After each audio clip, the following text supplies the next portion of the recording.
কোরআন হচ্ছে আল্লাহ তাআলার সর্বশেষ এবং সর্বশ্রেষ্ঠ হেদায়েতের কিতাব এবং ইসলাম সম্পর্কে, দ্বীন সম্পর্কে নির্ভরযোগ্য, গ্রহণযোগ্য একমাত্র কিতাব হচ্ছে কোরআনে কারীম। এই কোরআনে কারীম আল্লাহ রাব্বুল আলামিন অবতীর্ণ করতে 23 বছর কয়েক মাস সময় লাগিয়েছেন। নবী করিম সাল্লাল্লাহু আলাইহি ওয়াসাল্লামের উপরে যখন কোরআন নাজিল হতো, তিনি মুখস্থ করার জন্য তাড়াহুড়ো করতেন, যাতে করে একটি আয়াত, একটি জের জবর ভুল না হয়ে যায়।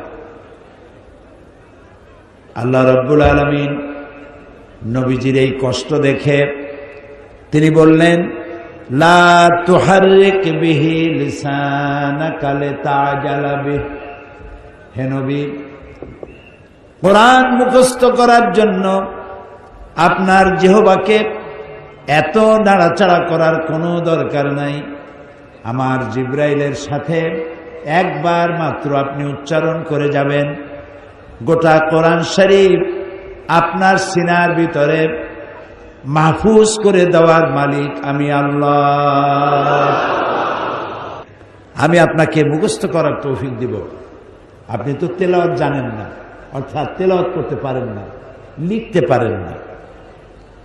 ওমা তাদরি মা তাদরি মাল কিতাব ওয়ালাল ঈমান, কিতাব কারে কয় তাও আপনি জানতেন না, ঈমান কারে কয় তাও আপনি জানতেন না। ওয়াজাদাকা দাল্লান ফাহাদা, আপনি পথ হারা ছিলেন, আমি আপনাকে পথে উঠাই দিয়েছি। সুবহানাল্লাহ। আলাম ইয়াজিদকা ইয়াতীমান ফাআওয়া, আমি কি আপনাকে এতিম অবস্থায় পাই নাই, নিঃস্ব অবস্থায় পাই নাই, তারপরে আমি আপনাকে আশ্রয় দিয়েছি। সুবহানাল্লাহ। এরপরে আমি আপনাকে হেদায়েত দিয়েছি, হেদায়েতের রাস্তায় তুলে দিয়েছি। কাজে আপনি যে তেলাওয়াত করতে পারেন না, আমি আপনাকে তেলাওয়াত শেখাবো, আপনি তেলাওয়াত করতে পারবেন, আপনি মুখস্থও করতে পারবেন, আপনি তেলাওয়াত করে মানুষকে বুঝাইতেও পারবেন। সুবহানাল্লাহ। সব নবীদের মুজিজা ছিল, সমস্ত নবীদেরকে আল্লাহ পাক 3টা জিনিস দিয়েছেন সমভাবে, কম বেশি। একটা হচ্ছে ওহী, ওহী ছাড়া নবী হওয়া বলেন যায় না। 2 নম্বর হলো মুজিজা, মুজিজা নবীদেরকে আল্লাহ তাআলা দেন কম বেশি। আরেকটা হচ্ছে উন্নত চরিত্র। নবী চেনার উপায় কি? কোন নবীকে জিবরাইল এসে হাত ধরে জাতির কাছে দিয়ে যায় নাই, ইনি হলেন আপনাদের নবী, আল্লাহ পাঠাই দিয়েছে, আমি জিবরাইল, আপনারা এনার অনুসরণ করবেন। এরকম কোন আল্লাহর ফেরেশতা এসে কোন নবীকে পরিচিত করাইছেন? করেন না। তো নবী চিনবে কি করে? নবীর কপালেও লেখা থাকে না যে উনি নবী। নবী চেনার একমাত্র পথ হচ্ছে উন্নত চরিত্র, তাদের মতো চরিত্রবান, আকাশের নিচে জমিনের উপরে সুপার ক্যারেক্টার, এই ধরনের এত সুন্দর চরিত্রের মানুষ পৃথিবীতে নবীদের মতো আর কেউ হইতে পারে না। সুবহানাল্লাহ। 3টে জিনিস দিয়ে নবী চেনা যায়।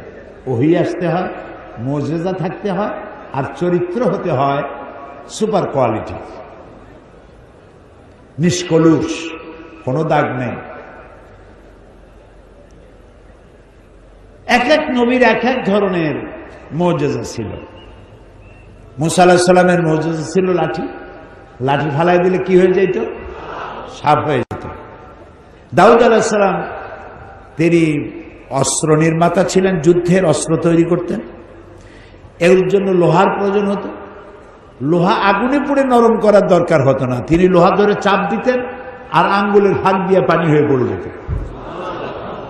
আর ছিল তার গলার আওয়াজ, এত সুন্দর আওয়াজ আল্লাহ তাকে দিয়েছিলেন, তিনি যখন তেলাওয়াত করতেন উড়ন্ত পাখিগুলি চতুর্দিকে এসে বসে শুনত। মানুষ তো বটেই। ঈসা আলাইহিস সালামের মুজিজা ছিল তিনি আজন্ম কুষ্ঠ ব্যাধিগ্রস্ত ব্যক্তির গায়ে হাত বুলাতেন, রোগ ভালো হয়ে যেত।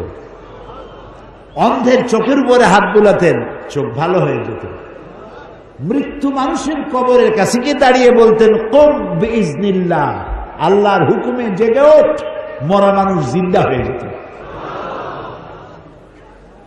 কিন্তু সমস্ত নবীরা ইন্তেকাল করেছেন, তার মুজিজা সেখানে শেষ হয়ে গেছে।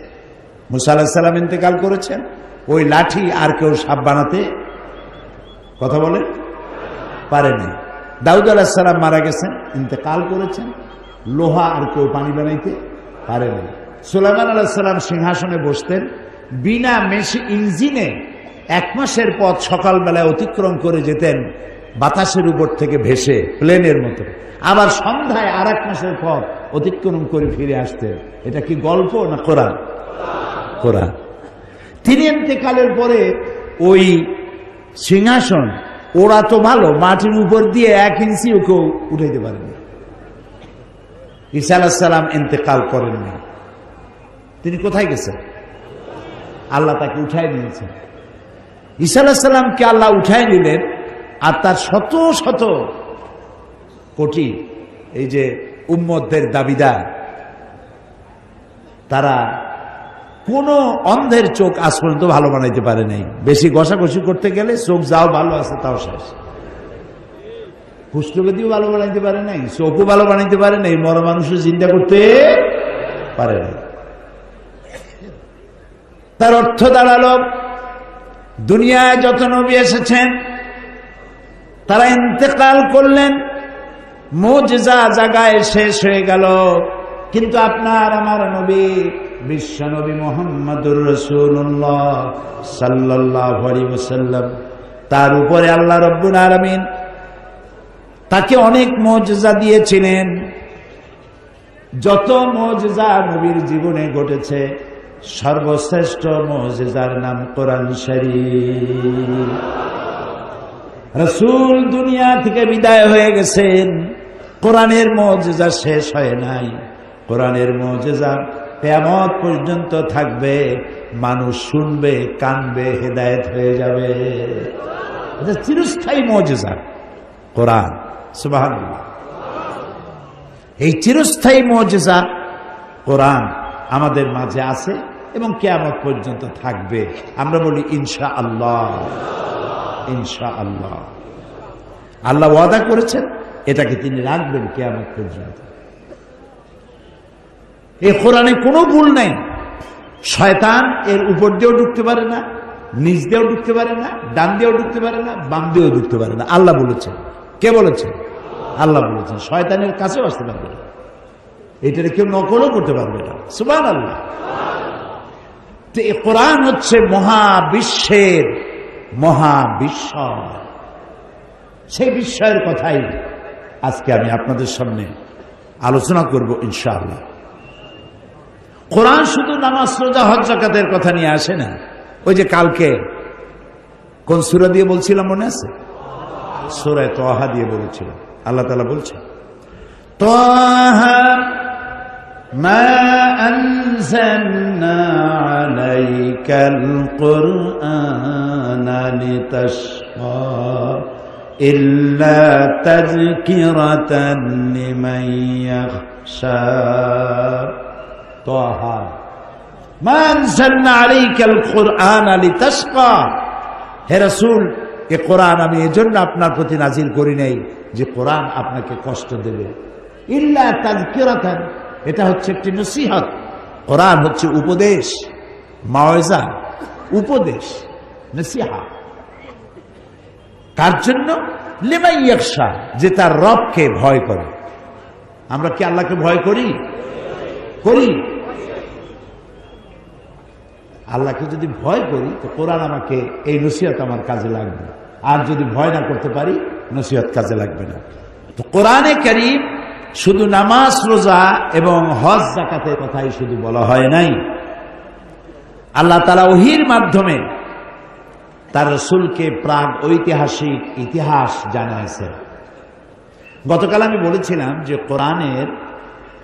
কোরআনের বিস্ময়কারিতা সম্পর্কে আমি আপনাদের সামনে কথা বলবো, বিজ্ঞান সম্পর্কে কথা বলবো কোরআন থেকে। মনে আছে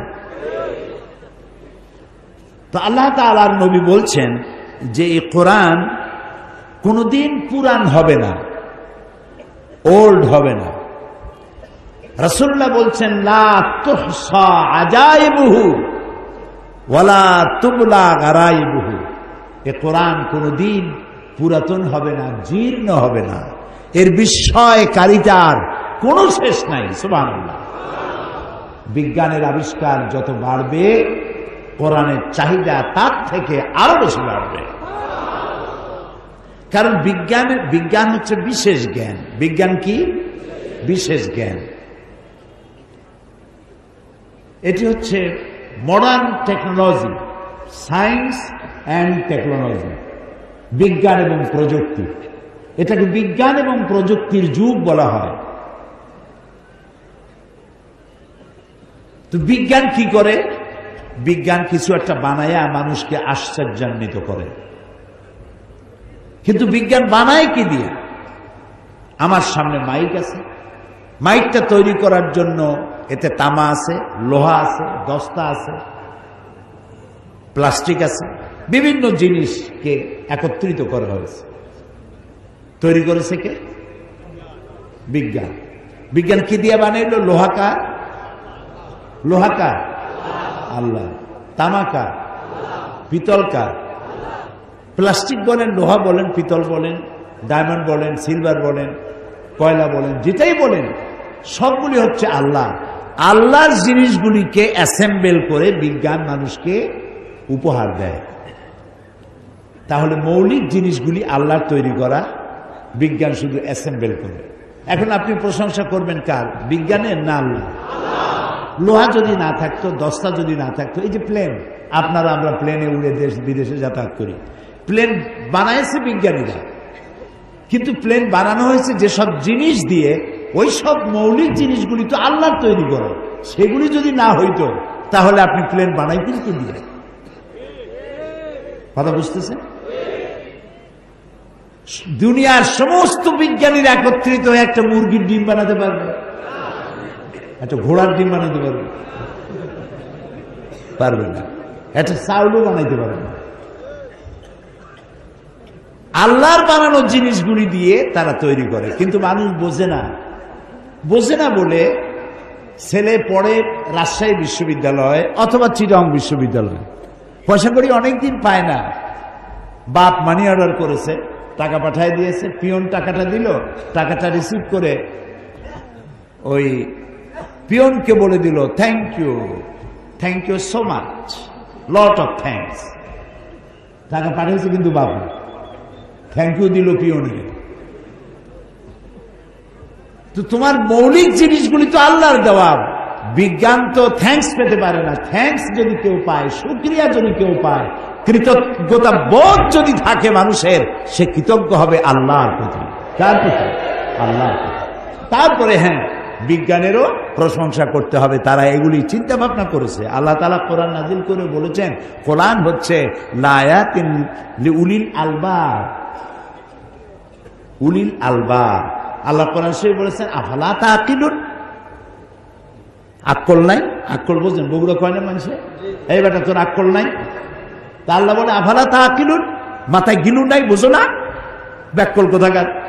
এ কোরআন শরীফ শুরু কি ঝুলে ঝুলে পড়ার জন্য? দেখবেন পৃথিবীর কোন বই কিতাব মানুষের ঝুলে পড়ে না, কোরআন শরীফ পাইলে ঝুলতে দেয়। এ ঝুলুনি আসে কিছু। এটা তেলাওয়াত করো, এটা বুঝতে চেষ্টা করো। কোরআনে কারীমকে আল্লাহ তাআলা বিজ্ঞানময় কোরআন। গত অক্টোবর মাসে আমাকে দাওয়াত দিয়েছিল আরব আমিরাতের উপরাষ্ট্রপতি, আরব আমিরাতের প্রধানমন্ত্রী, দুবাইয়ের শাসক মোহাম্মদ বিন রাশেদ আল মাকতুম। তিনি দাওয়াত দিয়েছিলেন ইন্টারন্যাশনাল কোরআন অ্যাওয়ার্ড। গত 12 বছর ধরে তারা এটা করতেছে, কোরআন প্রতিযোগিতা। পৃথিবীর 70 থেকে 72টি দেশ এতে অংশগ্রহণ করে। দুবাইয়ের শাসক আরব আমিরাতের প্রধানমন্ত্রী, তিনি আমাকে এটা চিফ গেস্ট করলেন গত 12 অক্টোবর। আমাকে বক্তব্য রাখার জন্য দাওয়াত দিয়েছে। আমার বক্তব্যের বিষয় ছিল the scientific miracles in the holy Quran. কোরআনের বিজ্ঞানময় মুজিজা সম্পর্কে আলোচনা করতে হবে আমাকে। তো আমি আগে আমার সাবজেক্ট পেয়েছি, তা আমি কোরআন তালাশ করলাম। কোরআন দিয়ে বিজ্ঞান বুঝাইতে হবে। আমি অবাক হলাম, কোরআনে কারিমে বিজ্ঞান সম্পর্কিত ডাইরেক্ট অর ইনডাইরেক্ট অন্তত 1000 খানেক আয়াত কোরআনের মধ্যে আমার মতো একজন ছাত্র তালাশ করে পেয়েছি। সুবহানাল্লাহ। ডাইরেক্ট অর ইনডাইরেক্ট বিজ্ঞানের সাথে সম্পর্কিত। আমি 2 ঘন্টা আলোচনা করেছি। অর্ধ লক্ষ লোক ছিল দুবাই ন্যাশনাল ঈদ গ্রাউন্ড ময়দান। এর প্রিসাইড করেছেন দুবাইয়ের অ্যাটর্নি অফ ল ইব্রাহিম বুমেল্লা। আশেপাশের সমস্ত রাস্তা ডাইভারশন করে দেওয়া হয়েছে, গাড়ি ঘোড়ায় মানুষে ভরে গেছে। 2 ঘন্টার বক্তৃতাকে তারা টেলিভিশনে লাইভ প্রচার করেছে এবং আমার বক্তব্যকে তারা সিডি বিসিডি করে ভাষান্তর করে ফ্রি বিতরণ করতেছে তাদের দেশে। কোরআন থেকে আলোচনা করেছি। বিজ্ঞান অনেক অর্থ ব্যয় করে, মেধা ব্যয় করে, পরিশ্রম করে আজ যে কথা বলছে, কোরআন বলেছে তা 1500 বছর পূর্বে। সুবহানাল্লাহ, সুবহানাল্লাহ। আমরা খুবই ভুল করেছি কোরআন না বুঝে। গতকাল আমি যুবকদেরকে থ্যাঙ্কস দিয়েছি, মনে আছে না আপনাদের? যুবকরা আমাদের প্রাণ শক্তি। যুবকরা যদি এগিয়ে আসে, কোরআন বোঝার কম্পিটিশনে যদি এগিয়ে আসে, কতই না ভালো হবে যদি তারা কোরআন পড়তে শেখে এবং কোরআন বোঝে। তাহলে তারা কোরআনের দিকে আকৃষ্ট হবে এবং কোরআনকেই জীবনের একমাত্র পাথেয় হিসেবে গ্রহণ করবে। সে কথাগুলি আমি সামনে গিয়ে বলব। তো আল্লাহ তাআলা বলছেন যে এই কোরআনের মধ্যে শুধু নামাজ রোজা হজ যাকাত না। আমি গতকাল বলছিলাম, মনে আছে আপনাদের, যে শুধু নামাজ রোজা হজ যাকাত হইলে শুধুমাত্র 1 পারা বা 2 পারা কোরআন শরীফ নাজিল করলেই হইতো, 30 পারা নাজিল হইল কেন?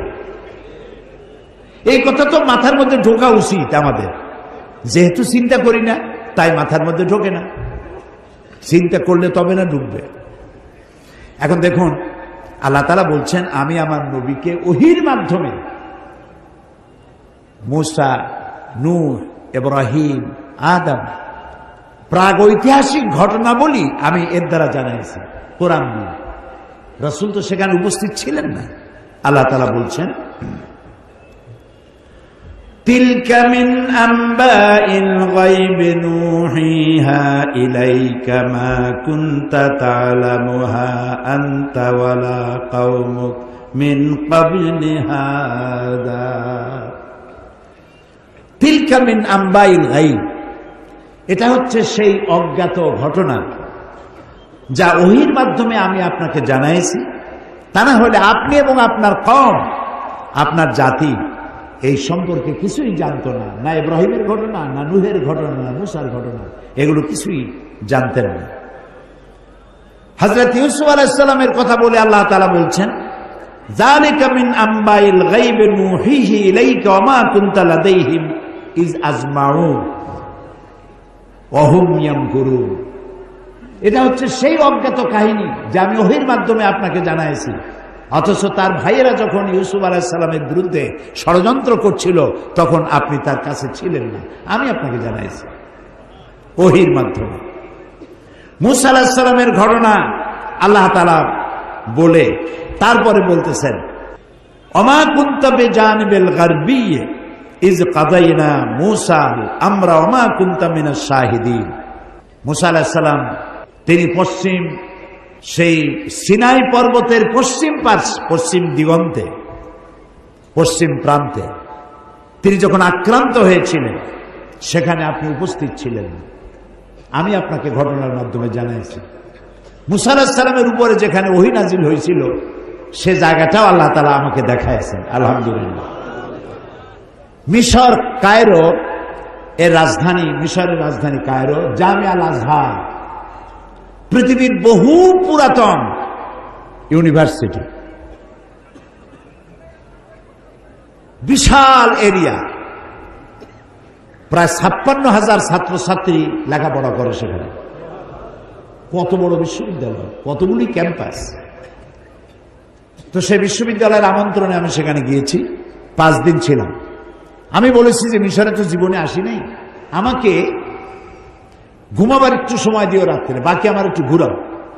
5 দিনে 4,500 কিলোমিটার দৌড়াইছে। সিনাই পর্বতের সেইখানে গিয়েছি যেখানে ওহী নাজিল হয়েছিল। মুসা আলাইহিস সালাম মাদায়েন থেকে এসেছেন, প্রচন্ড ঠান্ডা, পথ হারিয়ে ফেলেছেন। স্ত্রীকে বলছেন সাথীদেরকে এখানে অপেক্ষা করো, আমি তো ওই যে আগুন দেখা যায়, আমি হয় আগুন আনবো আর না হয় আগুন দিয়ে আলো দিয়ে রাস্তা চিনে নেব কোন দিকে যেতে হবে। ফালাম্মা আতাহা, যখন তিনি ওই আগুনের কাছে গেলেন, নুদিয়া ইয়া মুসা ইন্না আনা রাব্বুক, হে মুসা, এটা আগুন টাগুন কিছু না, আমি তোমার রব, আমি তোমার আল্লাহ। ফাখলানা আলাইক ইন্নাকা বিল ওয়াদিল মুকদ্দাসি তুয়া, জুতা খোলো, এখানে আমার নূর পড়েছে। সুবহানাল্লাহ, জুতা খুলে আসো। ওয়াদি মুকদ্দাস, ওয়াদি বলা হয় 2 পাহাড়ের মাঝখানে যে সমতল ভূমি থাকে, এটাকে আরবিতে বলা হয় ওয়াদি, আর বাংলায় বলা হয় উপত্যকা। তো আমরা যখন গেছি ওয়াদি মুকদ্দাস সাইনবোর্ড দেখেছি, জুতো আগেই খুলছি বয়স ছোট। তারপরে গেলাম সেখানে, যেই গাছের উপরে আল্লাহর নূর পড়েছিল সেই গাছটা, ওরা বলে এটা সেই গাছ। তো আমি এর ঐতিহাসিক সত্যতা নাই বলে মনে করতে পারলাম না যে এটা সেই গাছটাই। ওই গাছের পাতায় পাতায় অনেক চিঠি। আমি জিজ্ঞেস করলাম এই চিঠিগুলি কিসের? বললো যে ইহুদিরা আসে, খ্রিস্টানরা আসে, মুসলমানও আসে, আল্লাহর কাছে চিঠি লিখে ওখানে ধুয়ে যায়। এই খাই খেয়ে কাম না পাইলে করবে কি? তো এটা আমার বলার উদ্দেশ্য ছিল না। আমার বলার উদ্দেশ্য ছিল যে আল্লাহ তাআলা দেখাইছেন বহু কিছু, এমনকি মুসা আলাইহিস সালাম রে এত জ্বালা দিল যে ফেরাউন, ওই ফেরাউনকেও দেখে আসছে, এখনো দাঁত ছিটকে পড়ে আছে। আল্লাহ তাআলা তাকে রেখে দিয়েছেন। আল্লাহ বলছেন তোরে মাটিতেও খাবে না, পানিতেও নষ্ট করবে না, পোকামাকড়ও নষ্ট করবে না, তোরে আমি শুটকি বানায় রাখবো কিয়ামত পর্যন্ত। তোর মতো ফেরাউন যারা হবে তোরে দেখে যেন তারা উপদেশ নিতে পারে। আল্লাহ তাআলা এটারও দেখাইছে, পিরামিডও দেখাইছে। অনেক নবীর কবরও আল্লাহ জিয়ারত করার সুযোগ। ইমাম শাফি রহমতুল্লাহ আলাইহি, মাওলানা জালালউদ্দিন সুয়ুতি রহমতুল্লাহ আলাইহি, ইমাম ওয়াকি, ইমাম বদরুদ্দিন আইনি রাহিমাহুমুল্লাহ, হযরত সালেহ আলাইহিস সালাম, হারুন আলাইহিস সালাম, নবী দানিয়েল আলাইহিস সালাম, হযরত আবি দারদা রাদিয়াল্লাহু তাআলা আনহু, আমর ইবনুল আস রাদিয়াল্লাহু তাআলা আনহু, এদের কবর জিয়ারতের আল্লাহ তাআলা তৌফিক দিয়েছে। আমর ইবনুল আসের যে মসজিদ দেখলাম মিশরে, সেই মসজিদে লাইলাতুল কদরে 5 লক্ষ লোক নামাজ পড়ে। লাইলাতুল কদর মসজিদ, রাস্তা টাস্তা সব ভর্তি হয়ে যায়। ইমাম যিনি, তিনি হচ্ছেন শেখ জিবরাইল। আমি শেখ জিবরাইল দেখতে পারলাম না, আগ্রহ ছিল যে জিবরাইল কেমন একটু দেখে যায়। এত লোক তার পিছনে নামাজ পড়তে আসে, সুবহানাল্লাহ। তো এখানে আল্লাহ তাআলা বলতে চাইলেন যে সিনাইয়ের পশ্চিম প্রান্তে যে ঘটনা ঘটছিল এটা তো আপনি জানেন না, আমি আপনারে জানাইছি। ফেরাউন আক্রমণ করেছে তার দলবল নিয়ে, 3 দিক থেকে আক্রান্ত হয়েছেন তিনি, আর একদিকে সমুদ্র। সাথীরা বলছে ইন্না লামুদরাকুন, ইন্না লামুদরাকুন, আমরা তো পাকড়াও হয়ে গেছি, আমাদের তো পালাবার কোনো উপায় নাই। মুসা আলাইহিস সালাম কার নবী? জবাব দিতে দেরি হইল কেন? মুসা কার নবী? উম্মত ঘাবড়ে গেছে। উম্মত কি হয়ে গেছে? ঘাবড়ে গেছে, ভয় পাই গেছে। 3 দিক দিয়ে আসছে কারা? শত্রু সৈন্য 3 দিক, আর একদিকে কি? সমুদ্র। ঘাবড়াবার তো কথাই, আপনি আমি হলে তো হার্ট ফেল করবো। কোন দিকে যাবো? ফাইনা তাযহাবুন, যাওয়ার জায়গা নেই। কিন্তু মুসা আলাইহিস সালাম আল্লাহর নবী, তিনি বলছেন কাল্লা কাল্লা, কখনোই নয়, ভয় পেও না, রব্বি সায়াহদিন, অবশ্যই আল্লাহ আমাদেরকে পথ বের করে দিবেন। কাজী মেঘের মতো কালো ঘন কৃষ্ণ মেঘের মতো উত্তর গগন কালো মেঘে ছেয়ে গেছে, থমথমে ভাব, ঝোড়ো হাওয়া এখনই প্রবাহিত হবে। 30 ফুট উঁচু হয়ে জলোচ্ছ্বাস এসে উপকূলীয় এলাকা ভাসায় নিয়ে যাবে, বজ্রসহ বৃষ্টিপাত হবে, ঝড় বন্যায় উড়ায় নিয়ে যাবে, সুনামি হবে। আল্লাহ তাআলা ছোট্ট একটু বাতাসের আঘাত দিয়ে সব সরাই দিতে পারে। বলেন সুবহানাল্লাহ, জোরে বলেন সুবহানাল্লাহ। কি ক্ষমতা তার! ফাআলুন লিমা ইউরিদ, যা খুশি তাই করতে পারে। তো আল্লাহ তাআলা ওহীর মাধ্যমে এই কথাগুলি জানাইছেন। বিজ্ঞানীরা, ওই যে বলছি যে বিজ্ঞানীরা যে কথাগুলি আজ বলতেছে, যেমন 1665 খ্রিস্টাব্দে স্যার আইজ্যাক নিউটন তিনি দেখলেন গাছের থেকে একটা আপেল পড়লো মাটিতে। তিনি তখন চিন্তা করলেন যে আপেলটা মাটিতে পড়লো কেন, এটা তো উপরে উঠে যেতে পারত। এইটা চিন্তা করলেন। চিন্তা করে করে 1665 খ্রিস্টাব্দে তিনি মাধ্যাকর্ষণ শক্তি, ল অফ গ্রাভিটেশন, এটা আবিষ্কার করলেন। কত খ্রিস্টাব্দে? 1665। অথচ কোরআনে কারীম স্যার আইজ্যাক নিউটনের জন্মের 1000 বছর আগে সূরা ফাতির 41 নম্বর আয়াত আল্লাহ তাআলা বলছেন, ইন্নাল্লাহা ইউমসিকুস সামাওয়াতি ওয়াল আরদা আন তাজুলা, নিশ্চয়ই আল্লাহ তাআলা চন্দ্র, সূর্য, গ্রহ, নক্ষত্র সব একটার সাথে আরেকটাকে সম্পৃক্ত করে রেখেছেন, যাতে একটার থেকে আরেকটা বিচ্ছিন্ন হয়ে না যায়। এটাই হচ্ছে ল অফ গ্র্যাভিটেশন। এই মাধ্যাকর্ষণ শক্তির কথা কোরআন 1500 বছর আগে এ কথা আল্লাহ তাআলা বলেছেন। তো দুর্ভাগ্য, কোরআন বুঝি না, কোরআন শুধু সবের নিয়তে পড়ি। একবার সূরা ইয়াসিন পড়লে 10 খতম কোরআন শরীফ এর সব। এই যদি হয় তাহলে গোটা কোরআন শরীফ পড়ার আমার দরকারটা কি? খালি সূরা ইয়াসিন পড়লিতে হলো। 3 বার সূরা ইখলাস পড়লে 1 খতম কোরআন শরীফের সব। তাহলে কোরআন পড়বি কেমন? আহারে মানুষ, আহারে কপাল পড়া মানুষ। এখন চন্দ্র, সূর্য, গোটা সৌরজগৎ সব ঘুরছে। এটা কোপার্নিকাস, গ্যালিলিও, নিউটন, আইনস্টাইন ওনারা আবিষ্কার করেছেন যে সবকিছু ঘুরছে।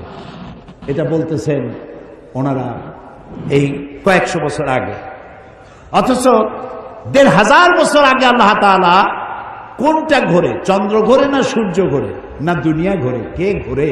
একথা সূরা ইয়াসিনে আল্লাহ তাআলা তার নবীর কাছে বলে দিয়েছেন। লাশ-শামসু ইয়ানবাগি লাহা আন তুদরিকাল কামারা ওয়ালাল লাইলু সাবিকুন নাহার ওয়া কুল্লুন ফি ফালাকিন ইয়াসবাহুন। প্রবল জ্ঞানী হইবে যাহারা, আপন মনেতে বুঝিবে তাহারা। রাত্রি পারে না আগে যাইবার, দিনের স্থান করে অধিকার।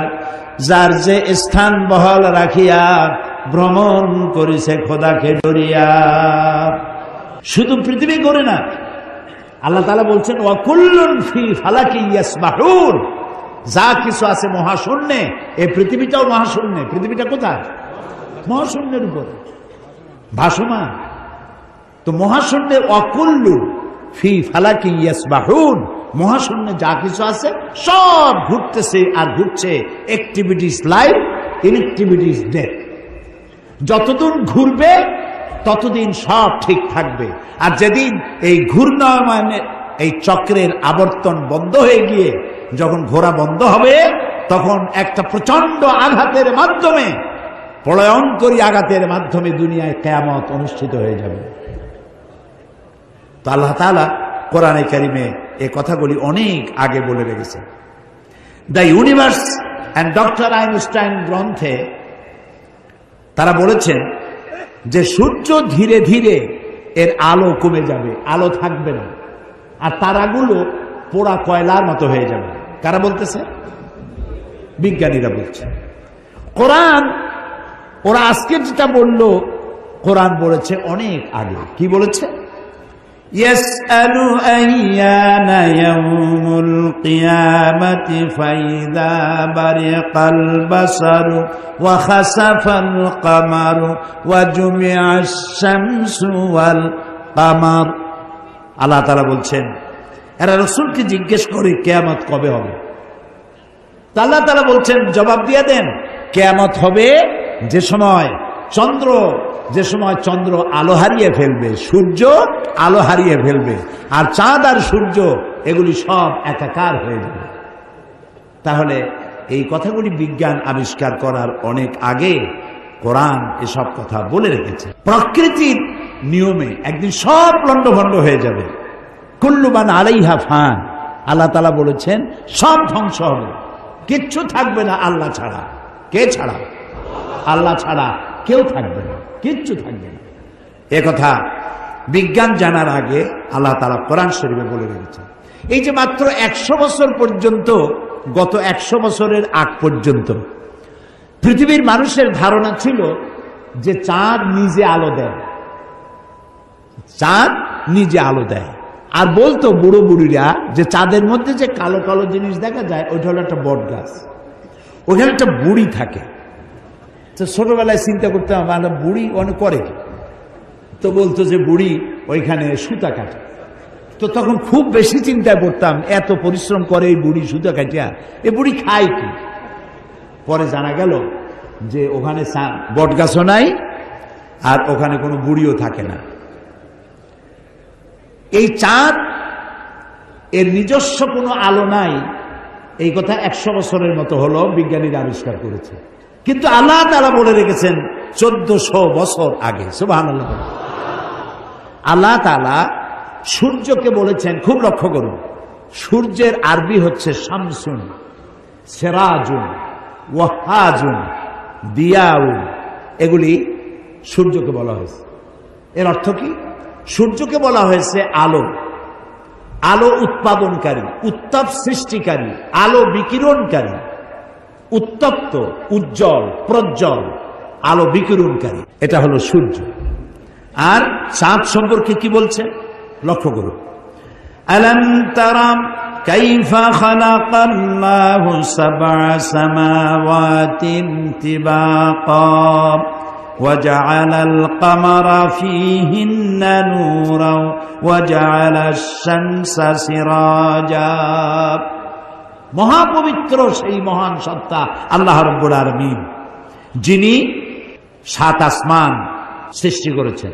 ওয়াজআলাল কামারা ফীহিন্না নূরান, আর যিনি চাঁদ সৃষ্টি করে তার মধ্যে আলো দিয়েছেন। ওয়াজআলাশ শামসা সিরাজা, আর সূর্যকে করেছেন উজ্জ্বল আলো সৃষ্টিকারী। তখন সূর্যকে বলা হলো শামসুন, উত্তপ্ত আলো, উত্তাপ সৃষ্টি করে, যেটা সেটার নাম শামসুন, সিরাজুন, ওয়াহাজুন, দিয়াউন। আর চাঁদের কথা বলতে গিয়ে আল্লাহ তাআলা বলেছেন কামারা মুনিরা। চাঁদের আরবি হলো কামার, আর মুনিরা মানে আলোক প্রাপ্ত। চাঁদের নিজের কোনো আলো নাই, আলো প্রাপ্ত হয়ে সেই আলো সে বিকিরণ করে। এই কথা কোরআন শরীফে আল্লাহ তাআলা 1400 বছর আগে বলে দিয়েছেন। সুবহানাল্লাহ। এরপরে আপনারা দেখুন, এই যে উদ্ভিদ, গাছপালা, গাছ আমাদের জীবনের শত্রু নাকি? গাছ আমাদের কি? কাজে যেখানে পান সমানে কাটে। মানুষ সমানে গাছ কাটে, কিন্তু যে পরিমাণ কাটে সে পরিমাণ গাছ তারা লাগায় না। এই গাছ সম্পর্কে, গাছ আমাদের যে বন্ধু, গাছটা আল্লাহ রাব্বুল আলামিন আমাদের জন্য নিয়ামত হিসেবে দিয়েছেন। এটার কাজ হচ্ছে কি? আল্লাহ তাআলা বলছেন ওয়াল আরদা বা'দা যালিকা দাহাহা আখরাজা মিনহা মাহা ওয়া মারআহা। এই উদ্ভিদগুলো, এর থেকে তরুলতা, উদ্ভিদ তরুলতা, এর থেকে বায়ু নির্গত হয়, এবং তিনি এই দিয়ে জমিনকে সুন্দর করে প্রতিষ্ঠিত করেছেন। এবং এই গাছপালা তোমাদের জন্য এবং তোমাদের পশুর জন্য তোমাদের জন্য অত্যন্ত বিরাট সম্পদ। তার মানে মানুষ, আমরা যে বাতাস থেকে অক্সিজেন নেই, যখন আমরা অক্সিজেনটা নিয়ে যখন ছেড়ে দেই, তখন যেটা ছাড়ি ওইটাকে বলা হয় carbon die oxide. Carbon die oxide হচ্ছে বিষ। এই যে আপনারা এখানে হাজার হাজার মানুষ বসে আছেন, আপনারা প্রত্যেকেই বাতাস থেকে অক্সিজেন নিচ্ছেন, আর যেটা ছাড়তেছেন সেটা বিষ। এই বিষটাকে পরিশুদ্ধ করার মতো কোন ফ্যাক্টরি পৃথিবীর কাছে নাই। আল্লাহ তাআলা গাছ বানাইছেন। গাছের খাদ্য হলো আপনি যেটা ফেলে দেন, নাক দিয়া মুখ দিয়া যেটাকে উদ্গীরণ করেন, ফেলে দেন, নিঃশ্বাস যেটা বের করে দেন, ওটা হলো গাছের খাদ্য। আর প্রতি মুহূর্তে সূর্যের উত্তাপ আর গাছের সবুজ রং দুটিতে মিলে এক প্রকারের রন্ধন ক্রিয়া হয়, আর ওর মধ্য দিয়ে কার্বন ডাই অক্সাইডকে প্রতি মুহূর্তে আল্লাহ রাব্বুল আলামিন অক্সিজেন বানাইয়া গাছের ভিতর থেকে বের করে দেন। সুবহানাল্লাহ বিহামদিহি। এই মানুষের সৃষ্টির জন্য আল্লাহ তাআলা বলেছেন, খালাকালাকুম মা ফিল আরদি জামিআ, এই পৃথিবীতে যা বানাইছি সব তোমার জন্য। সুবহানাল্লাহ। বিজ্ঞানীরা বলেছেন, পাহাড়ের অত্যুচ্চ শিখর থেকে শুরু করে আটলান্টিক মহাসাগরের অতল তলদেশ পর্যন্ত যেখানে যা কিছু আছে সবগুলি মানব সেবায় নিয়োজিত। সব মানুষের খেদমতের জন্য আল্লাহ বানিয়েছেন। এখন প্রশ্ন উঠতে পারে, সব মানুষের খেদমতে বুঝলাম, কিন্তু মশা দিয়া কি খেদমত হয়? মশার কামড়ের চোটে বাড়ি থাকতে পারি না, এ প্রশ্ন উঠতে পারে কি? উঠতেই পারে। আল্লাহ যদি সবই মানুষের কল্যাণে বানায়, তুই মশা বানাইছি কি কামে? আপনি বোঝেন না, বোঝেন নাই। একটা মশা, একে সহজে মারাও যায় না। ওকে বহুত কায়দা করে হাতটা আস্তে নিয়ে যেইটা মারবেন তার আগেই সে উড়ে চলবে, খুব চালাক। এই মশা কি জন্য বানাইছেন আল্লাহ? এখন দেখেন, এই মশা মারার জন্য কত company, Mortein, aerosol, ICI company, মশারি, কত রকমের ওষুধ আর মশারি, এগুলো বানাবার পেছনে লক্ষ লক্ষ শ্রমিক কাজ করে, আর লক্ষ লক্ষ মানুষের পেটের ভাত জোটে। আপনি তো বুঝবেন না কোনটার মধ্যে কি জিনিস আছে, আল্লাহ বানাইছে কেন। তোমার মাথায় তো কুলাবে না। মশা আছে বলেই তো মশারি, মশা আছে বলেই তো মর্টিন বিক্রি হয় জম্মের মতো। এখন চিন্তা হইতো, তাহলে সাপ বানাইছে কেন? সাপ বানাইছে কেন তা জানেন না তো? সাপের চামড়া দিয়া, সাপের চামড়ার মেলা দাম, এ দিয়ে ভ্যানিটি ব্যাগ তৈরি হয়, মহিলারা ব্যবহার করে, খুব দামি।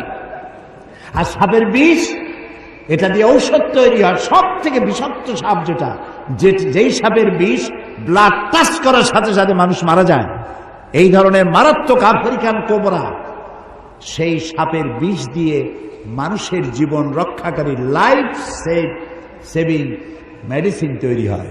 সুবহানাল্লাহ। মরবে ঠিক, মানুষ মরবে ঠিক, কিন্তু মরার আগেও কথা বলে মরবে, এরকম ওষুধ সাপের বিষ দিয়ে তৈরি হয়। সুবহানাল্লাহ, সুবহানাল্লাহ। আমরা আল্লাহ তাআলার সৃষ্টি সম্পর্কে গবেষণা করলেই বুঝতে পারবো, আর চিন্তা ভাবনা না করলে খালি যদি খায়, জম্মের খাওয়া খাইয়া পেট একটা তরমুজের সাইজ বানায় খালি, কিন্তু চিন্তা করে না খাইলাম কি। প্রিয় ভাই সব, এরপরে আল্লাহ তাআলা এই কোরআন শরীফের মধ্যে বলেছেন, আমি তোমাদেরকে পানি দিয়েছি। কি দিয়েছি বলেন না? পানি। জীবনের জন্য পানি সব থেকে বেশি প্রয়োজন। জীবনের জন্য সব থেকে বেশি প্রয়োজন কি? পানি। এই পানি এর এক নাম হলো জীবন। পানির এক নাম, এই পানি যদি বগুড়ায় 10 ফিট উঁচু হয়ে আসে, নাম হবে কি? মরণ। একটু আগেই জীবন, পর মুহূর্তে মরণ। এই পানি আল্লাহ তাআলা জীবনের জন্য পানি সৃষ্টি করেছেন। ফারাক্কার বাঁধটার নানান রকমের বাঁধ দিয়ে, আন্তর্জাতিক নদীর বাঁধটার দিয়ে পানির সর্বনাশ হবে, নদীর নাব্যতা কমে যাবে, আপনার পানির সংকট হতে পারে। এটা সব থেকে বেশি কে জানে? আল্লাহর নামে তো আসছে কোন কেন? কে জানে? ওই আল্লাহ রাব্বুল আলামিন প্রাণী জগতের সবচাইতে বেশি প্রয়োজনীয় যেই জিনিসটি পানি, সেই পানির জন্য আল্লাহ রাব্বুল আলামিন একটি মহাদেশ, যেটা শুধু পানির পাহাড় অর্থাৎ বরফের পাহাড় দিয়ে ঘেরা একটা মহাদেশ, মানুষ নাই, জন নাই, মহাদেশটা শুধু পানির বরফের পাহাড় দিয়ে আল্লাহ বানায় রাখছেন। নাম কি? অ্যান্টার্কটিকা। এখানে শুধু আছে শ্বেত ভল্লুক আর আছে পেঙ্গুইন, পেঙ্গুইন পাখি। এই পেঙ্গুইন পাখি পানির মধ্যেও ডুবাইতে পারে, বাতাস দিয়েও উঠতে পারে। এই পেঙ্গুইন পাখিগুলি আমি দেখেছি, সে ডিম পেড়ে তাকে 3 মাস 90 দিন ডিমে তা দিতে হয়। ডিমটা পারলো কিসের মধ্যে? বরফের মধ্যে। এখন ওর তো তাপ না হলে তো ফুটবে না, সেই জন্য ওইটার উপরে তাকে দাঁড়ায় থাকতে হবে। পেঙ্গুইন কিন্তু আবার এই শুইতে বসতে পারে না, দাঁড়ায় থাকে। আর গায়ে একটা কালো চাদরের মতো, বুকটা সাদা, মনে হয় সৌদি প্রিন্স। হাঁটেও খুব কায়দা করে, জমিদারি স্টাইলে হাঁটে। তো বাচ্চা ডিম দিয়ে ডিমের উপরে সে দাঁড়ায় থাকে, তার শরীরের একটা অংশ ডিমের উপরে দিয়ে দাঁড়ায় থাকে। 3 মাস 90 দিন দাঁড়ায় থাকতে হবে। এই 90 দিন সে খাবে কি? ওর স্বামীকে, পুরুষ পেঙ্গুইনকে আল্লাহ এত দয়া দিছেন, ও মাছ ধরে ধরে প্রত্যেক দিন ওর বউরে খাওয়ায়। সুবহানাল্লাহ, সুবহানাল্লাহ। এই যে টেলিভিশনের মধ্যে নানান রকমের আছে, কি বলে, চ্যানেল, এইসব হাবিজাবি উল্লুক মার্কা লাভ ঝাপ না দেখে অ্যানিমেল প্ল্যানেট দেখেন, ডিসকভারি দেখেন, ন্যাশনাল জিওগ্রাফি দেখেন। পশুর মধ্যেও কত মায়া আল্লাহ দান করেছেন। আমার নিজের চোখে দেখলাম এক ক্ষুধার্ত বাঘ, ক্ষুধার্ত বাঘ না, সিংহী। এই সিংহী ক্ষুধার্ত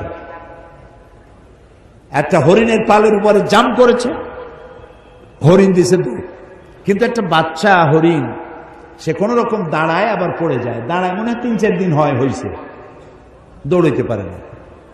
সিংহটা ওর কাছে গেল, আমি মনে করলাম যে খাইয়ে ফেলাবে এখনই। তা দেখলাম যখন হরিণটা পড়ে যায়, তখন হাতটা দিয়ে এরকম উঁচু করে দাঁড় করায় দেয়। এইভাবে দাঁড় করাইলো, শুয়ে পড়লো, দাঁড় করাইলো, এরকম ঠেলতে ঠেলতে নিতে নিতে সিংহীর বাচ্চাগুলি যেখানে শোয়া, সেইখানে এই বাচ্চাটারে নিয়ে গেল, নিয়ে নিজে কাইত হয়ে শুয়ে পড়লো। বাচ্চারাও, সিংহের বাচ্চারাও দুধ খাইলো, হরিণের বাচ্চাটাও দুধ খাইল। তার মানে এই সিংহ তার হিংস্রতা, মাতৃত্বের স্নেহের সামনে এটা অবনমিত হয়ে গেছে, হার মেনে গেছে। সুবহানাল্লাহ। আমাদের দেশে যখন মারামারি হয়, একটু বোঝা উচিত যে কারে মারতেছি। এই যে মারতেছি, ওর বউ তো বিধবা হয়ে যাবে, ওর বাচ্চাটা তো এতিম হয়ে যাবে। এই চিন্তা যদি আমাদের থাকতো, পশুর যে জ্ঞান আছে আমাদের তাও নাই। এই পৃথিবীতে যত কুমিরে মানুষ মারলো, কুমিরে খাইলো, হাঙ্গরে খাইলো, বাঘে খেলো, সাপে খেলো, পৃথিবীর সমস্ত প্রাণী, হিংস্র প্রাণীরা যত না মানুষ মেরেছে, তার থেকে 1000 গুণ বেশি মানুষেরা নিজেরা মারামারি করছে, বেশি মরেছে, বেশি। আকল কাজ করে না, কমন সেন্স কাজ করে না। তো আল্লাহ তাআলা এই পানি দিয়েছেন, পানির অনেক দাম। এই যে এখানে মহিলাদের মাহফিল ছিল, আপনারা যত পুরুষ আসছেন এর থেকে কোনো অংশে কম হয় নাই। এত মেয়ে লোক আসছিল সকাল 10টায়, আলহামদুলিল্লাহ। আমি বগুড়ার সমস্ত মা বোনদেরকে আমার অন্তরের অন্তঃস্থল থেকে ধন্যবাদ জানাই। তারা বহু প্রশ্ন আমাকে করেছেন, এক গাদা প্রশ্ন। সব প্রশ্নের জবাব দিতে গেলে হয়তো রাত এই পর্যন্ত হয়ে যেত। এত প্রশ্ন করছে, খাইয়া না খাইয়া যদ্দূর পারছি জবাব দিছি। তার মধ্যে একটা প্রশ্ন ছিল পানির ব্যাপারে, পানি অপচয় করা যাবে কিনা। আমি বলেছি, আমি তো জবাব আন্দাজে দেই না। আমি আলহামদুলিল্লাহ, আল্লাহ শকর, আপনারা যারা এখানে আলেম বসে আছেন, আমি আপনাদের পর্যায়ে পড়ি না। আমি খুবই ছোট মানুষ, তালেবে ইলম মানুষ। আমি যেটুক পড়েছি সেটুক বলি, না পড়িয়া না দেখা আন্দাজে গপ্প করি না। তো আমি হাদিসে পড়েছি সাহাবায়ে কেরাম প্রশ্ন করেছেন রাসূলের কাছে, আমরা উযু করতে গেলে রাসূল বলেছেন পানি অপচয় করবা না। সাহাবী একজন প্রশ্ন করলেন যে উযু করতে গিয়ে একটু বেশি পানি খরচ হলে তাতে কোনো অসুবিধা আছে? রাসূল জবাব দিলেন, তুমি যদি প্রবাহিত নদীর কিনারে দাঁড়াইয়া উযু করো পানির অপচয় করতে পারবা না। সুবহানাল্লাহ বলবেন না? এখন আপনি কত পানি খরচ করেন দেখেন তো।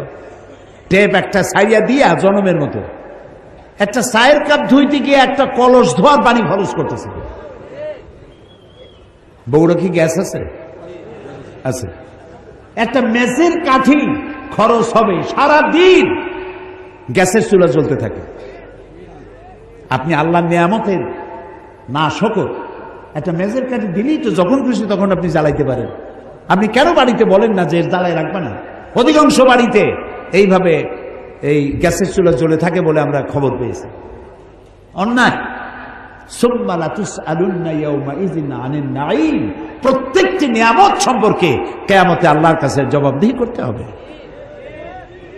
কাজে এগুলি নিয়ামত।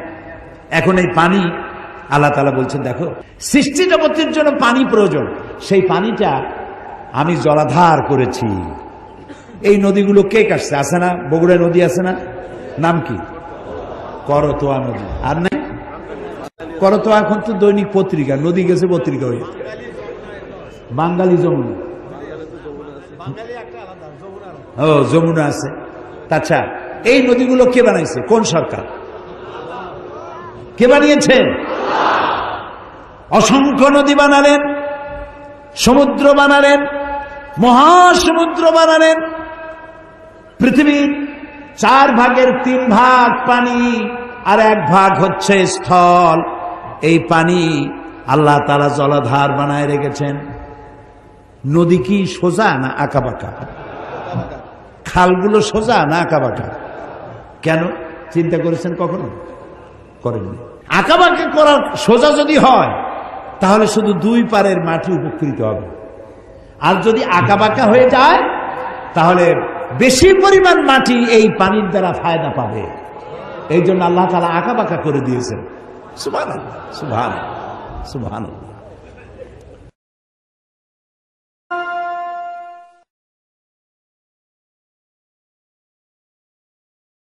আল্লাহুল্লাযী আরসালা রিয়াহ, আল্লাহ হচ্ছেন তিনি যিনি বাতাস পাঠান। ফাতুসিরু সাহাবা, বাতাসে ধাক্কা মেরে সাহাবকে সরাই নিয়ে যায়। সাহাব হলো মেঘ। মানে মেঘ যে কত প্রকার, প্লেনে না উঠলে বুঝবেন না, প্লেনে উঠলে দেখবেন বুঝবেন যে মেঘ কত প্রকার, কতটা স্তর। মনে হয় যেন আল্লাহ তাআলা তুলা শুকা দিছে, লেপ বানাবে। কোনটা উঁচা নিচা, কোনটা সমান, কোনটা পাতলা, কোনটা হালকা, কোনটা ভারী, গোলাকার, নানান রকমের মেঘ ভেসে বেড়াচ্ছে। এই মেঘ হলো কোত্থেকে? সমুদ্র থেকে পানি উঠানো হয়েছে। সমুদ্র থেকে পানি উঠানো হলো। এই পানি উপরে উঠে গেল, আল্লাহ মেঘমালায় পরিণত করে দিলেন। বাতাসকে হুকুম করলেন, বাতাস এই মেঘকে টেনে নিয়ে যাও বগুড়ার উপরে। কোরআন শরীফে বগুড়ার নাম নেই। বেহুদা আনন্দ করার কোনো কারণ নেই। আমি ব্যাখ্যায় বললাম, আল্লাহ তাআলা বাতাসকে হুকুম করেন নিয়ে যাও, যেখানে পানি দরকার সেই জায়গায়, অমুক জায়গায় নিয়ে যাও। তো বাতাস আল্লাহ তো বলেন কোন, আর হয়ে যায়। কোন ফায়াকুন, হয়ে যায়। তো বাতাস এখানে চলে এলো, মেঘ আসলো। এখন বৃষ্টির জন্য আল্লাহ বলে দেন বৃষ্টি হয়। তো এই বৃষ্টি তো কলসির কান্দার মতো নাজিল হইতে পারতো না? কলসির কান্দা দিয়ে পানি পড়া বোঝেন? বোঝেন তো? এই কলসির কান্দার মতো যদি পড়তো আকাশ দিয়া পানি, তাহলে বাড়িঘর থাকতো একটাও? তাও সুবহানাল্লাহ কবেন না। আল্লাহ রাব্বুল আলামিন জমিনের প্রয়োজন মিটাচ্ছেন, আবার যেন মানুষের বাড়ি ঘরের গরু বাছুরের ক্ষতি না হয়, সেগুলি যেন বিপদে না পড়ে, কষ্টে না পড়ে, সেজন্য বিন্দু বিন্দু করে, ফোঁটা ফোঁটা করে বৃষ্টির পানি নাজিল করে দিয়ে পৃথিবীর কোথায় শুষ্ক একটা বালি, এক কোনা মাটি পড়ে আছে, তালাশ করে করে সমস্ত মাটিগুলি আল্লাহ রাব্বুল আলামিন সিক্ত করে দেন, ভিজায়া দেন।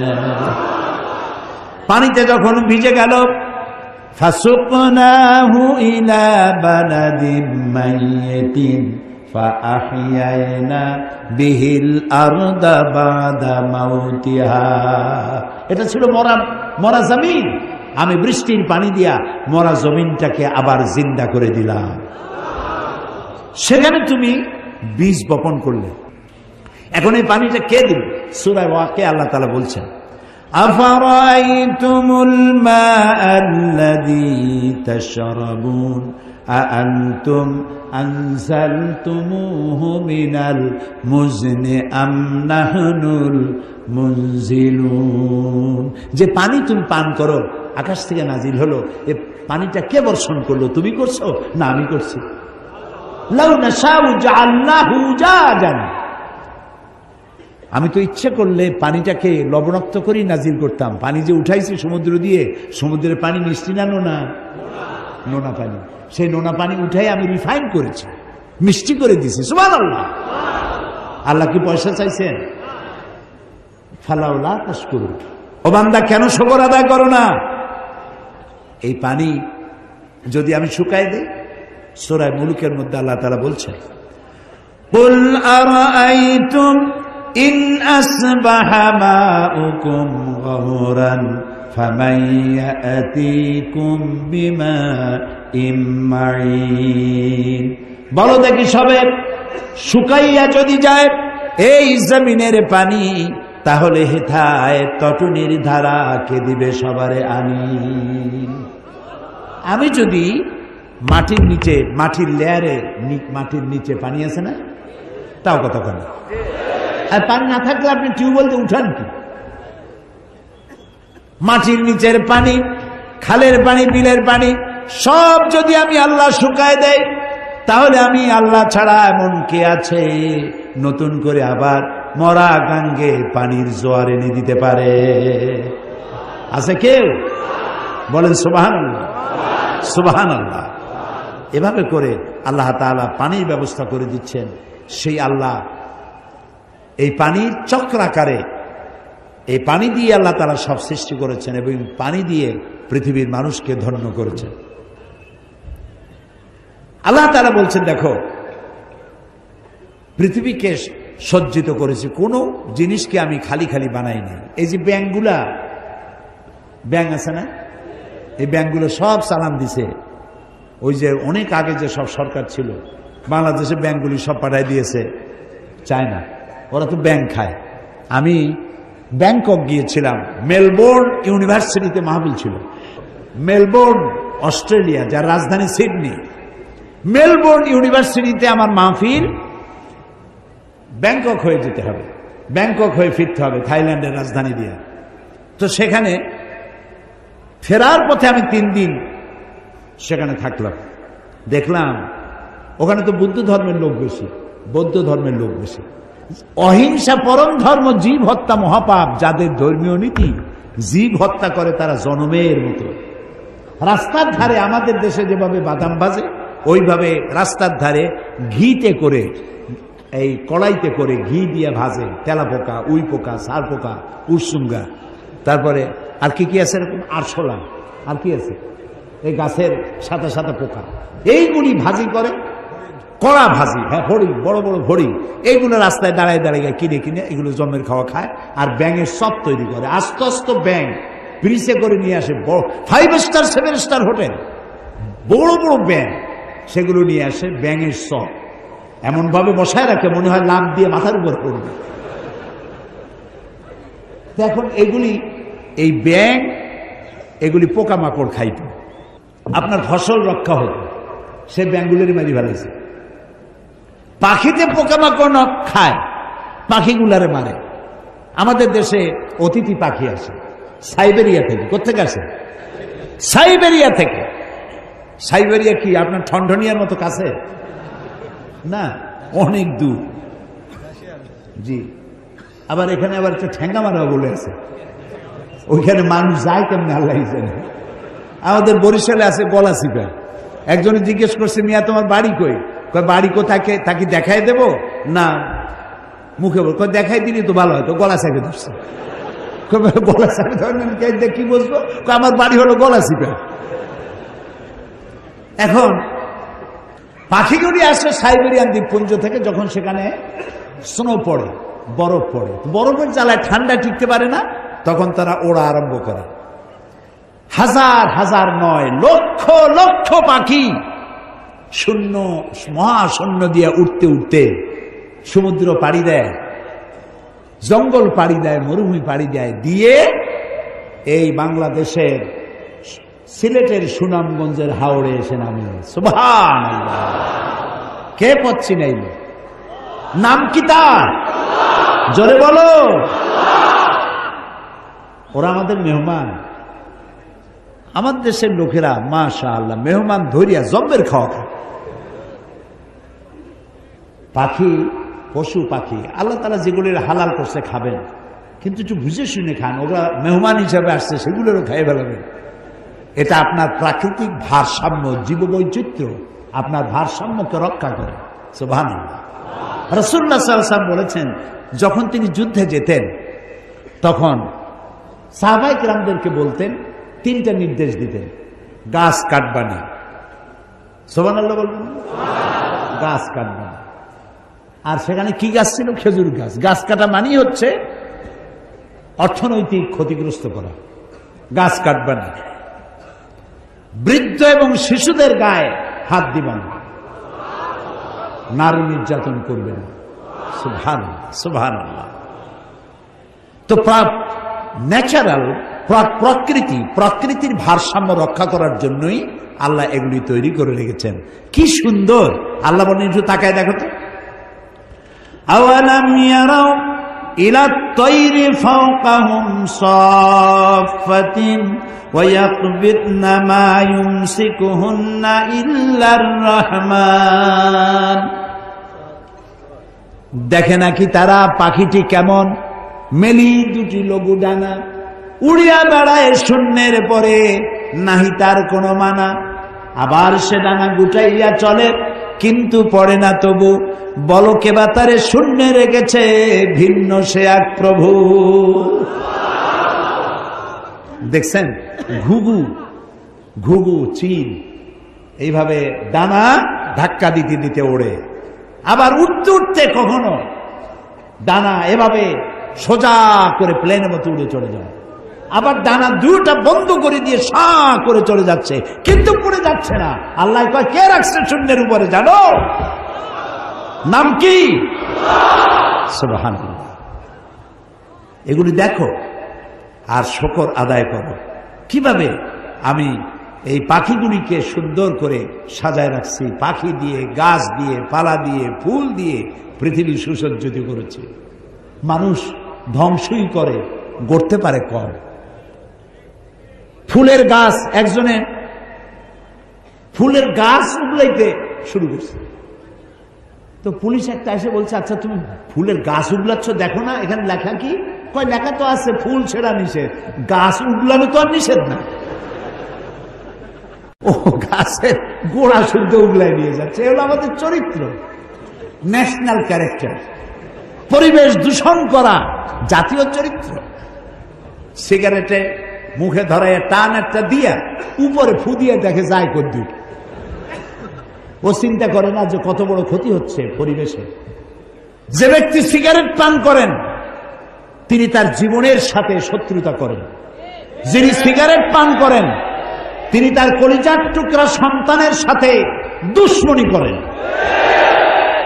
কারণ সিগারেট খেয়েছেন, মুখে যে দুর্গন্ধ, এটা দিয়ে বাচ্চার মুখে চুমা দিয়েছেন, এই দুর্গন্ধ আপনার বাচ্চার কলিজার টুকরা সন্তানের কচি হার্টে গিয়ে আঘাত করেছে। আপনি এই ছেলের বাপ হওয়ার যোগ্য নন, আপনি এই বাচ্চার দুশমন। আপনার লজ্জা হওয়া উচিত। সিগারেট খাওয়া মুখ দিয়া ফেরেশতার মতো পবিত্র বাচ্চার মুখে চুমা দিচ্ছেন।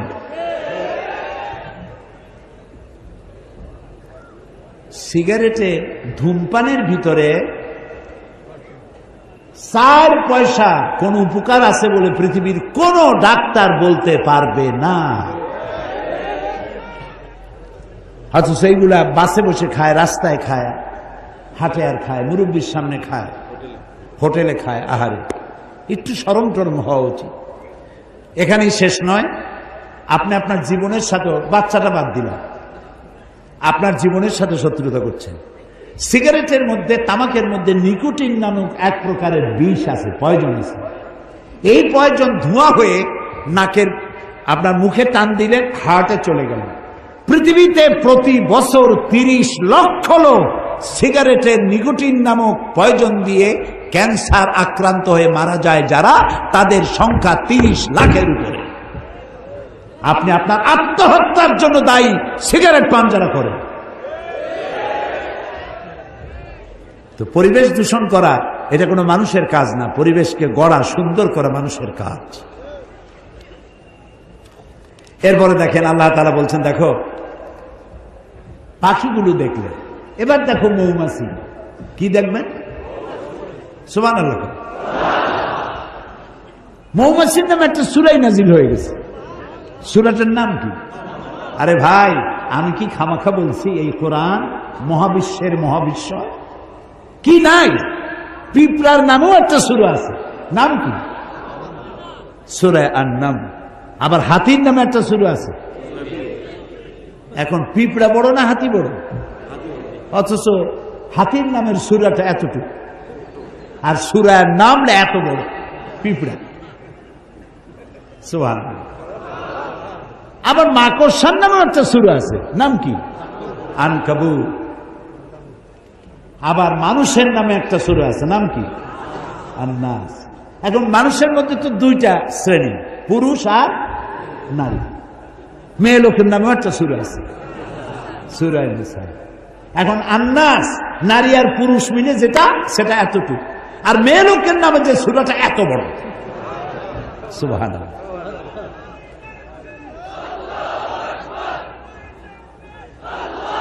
এই কোরআনে কি নাই? কপাল পোড়া জাতি, সব পড়ে, কোরআন পড়ে না। এই যে এত বই মেলা হয়, এক গাঠি বই নিয়ে আসে, মেয়ে লোক পুরুষ লোক সমানে ঘোরে, সারা দিন ঘোরে ঘোরে ঘোরে। কি কিনে নিয়ে আসলো? বিমল মিত্রের কড়ি দিয়া কিনলাম, এত বড়। শরৎ রচনা বলি, রবীন্দ্র রচনা বলি, বঙ্কিম রচনা বলি, নিহার রঞ্জন রচনা বলি, শ্রী শ্রী শৈলেন্দ্রনাথ রচনা বলি। আচ্ছা, এসব রচনা পড়া কোনো নিষেধ না। আমি কিন্তু কোনো সাম্প্রদায়িক কথা বলছি না। আপনি পড়েন, আমিও পড়ছি। শরতের এমন কোনো লেখা নেই যে আমি পড়িনি, বঙ্কিমের এমন কোনো লেখা নেই যে আমি পড়িনি। আমি বঙ্কিমকে পড়েছি, শরৎকে পড়েছি, রবীন্দ্রনাথকে পড়েছি। রবীন্দ্রনাথের 2 বিঘা জমিন কবিতা পড়ে আমি কেঁদেছি। কাবুলিওয়ালা গল্প পড়ে আমি কেঁদেছি। এসব বই পড়া নিষেধ নয়, আপনি বই পড়েন, কিন্তু সব বই পড়ার আগে কোরআন বোঝা ফরজ। আপনি তো আসল কিতাবের কাছে যান নাই। আপনারা বগুড়াবাসীরা, আপনার বাড়ির ড্রয়িং রুমটা খুব সাজানো, সব আছে, কোরআন শরীফের একখান তাফসির আছে, কয়জনের বাড়িতে আছে? দুর্ভাগ্য এ জাতির। কোরআন পড়ুন, কোরআন পড়ুন। ওই যে একটা স্লোগান দেয় না, আল কোরআনের আলো, এইটা হলো ভালো স্লোগান। খালি একটা স্লোগান পাইছে, ইসলামের শত্রুরা হুঁশিয়ার সাবধান। কি এর শত্রু? আমার কোন শত্রু নাই। আওয়ামী লীগ আমার, বিএনপি আমার, জামাত ইসলামী আমার, জাতীয় পার্টি আমার, হিন্দু আমার, বৌদ্ধ আমার, মুসলমান আমার, যারা মানুষ তারাই আমার।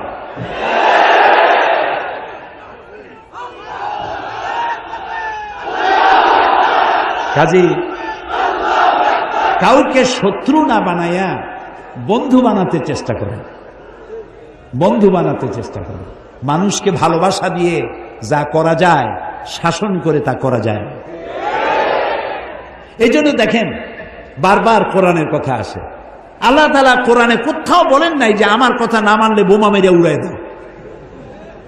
বলছে একটা আয়াত শোনেন, আমার কথা না মানলে কল্লা কাটিয়ে দাও, আছে। বরং কল্লা কাটার ব্যাপারে আল্লাহ বলেছেন, একটি মানুষকে যদি কেউ হত্যা করে,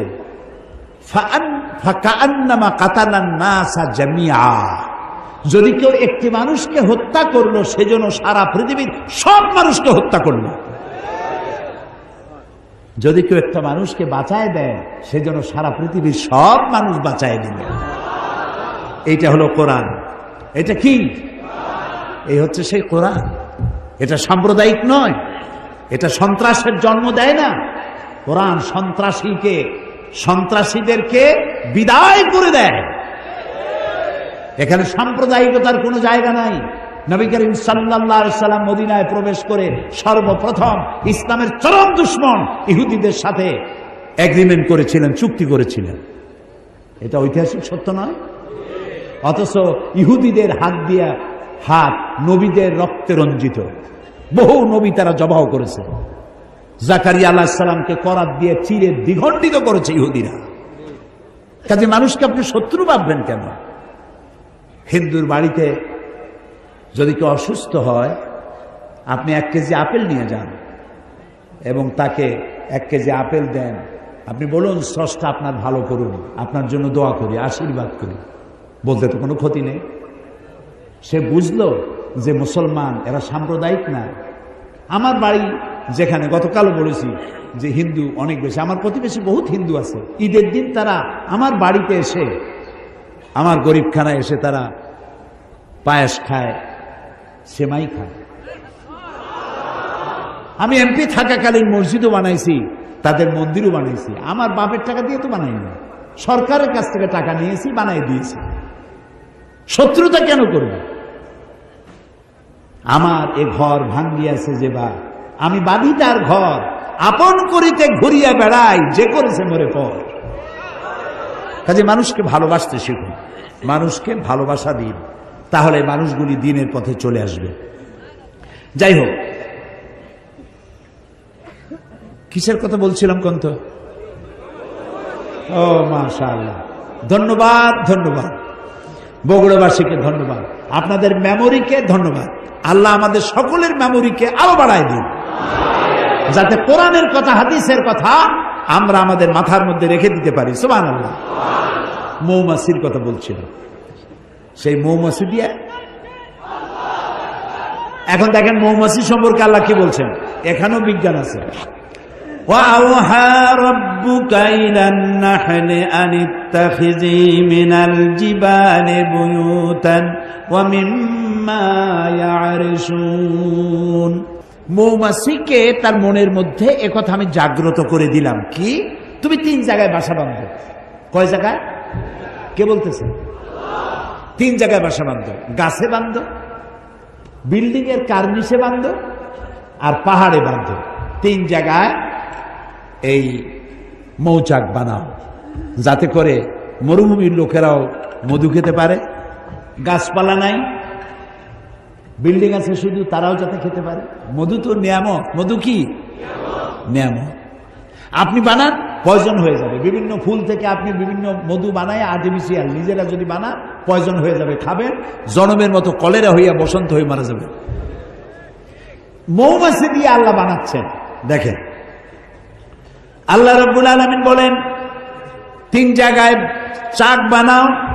সুম্মা কুলি মিন কুল্লি সামারাতি ফাসলুকি সুবুলা রাব্বিকা যুনুলা। এরপরে তুমি প্রত্যেক ফুলের থেকে মধু আহরণ করো এবং তোমার রব কর্তৃক নির্দিষ্ট পথে ফিরে আসো। মৌমাছি নিয়ে যারা এই প্রাণীতত্ত্ববিদ যারা, তারা বলেছেন মৌমাছি নিজের বাসা থেকে 5 কিলোমিটার দূর পর্যন্ত গিয়ে সেখান থেকে মধু আহরণ করে নিজের বাসায় আবার ফিরে আসতে পারে। সে পথ হারায় না, কারণ আল্লাহ তাআলা বলেছেন সুম্মা কুলি মিন কুল্লি সামারাতি ফাসলুকি সুবুলা রাব্বিকা যুলুলা। তোমার রব কর্তৃক নির্ধারিত পথে ফিরে এসো। ওই রাস্তায় যায়, আবার সেই রাস্তা দিয়ে ফিরে আসার মতো একটা জ্ঞান আল্লাহ তাকে দান করেছেন। এখন দেখুন, মৌচাক দেখছেন আপনারা?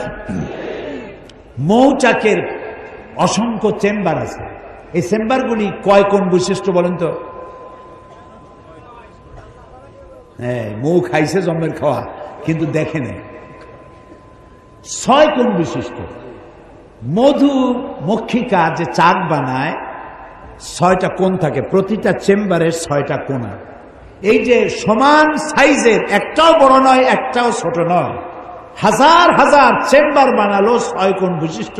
ওর কাছে কি জ্যামিতি বক্স ছিল? মেশিন টুল ছিল? কি দিয়ে বানালো? সুবহানাল্লাহ বলবেন। সুবহানাল্লাহ।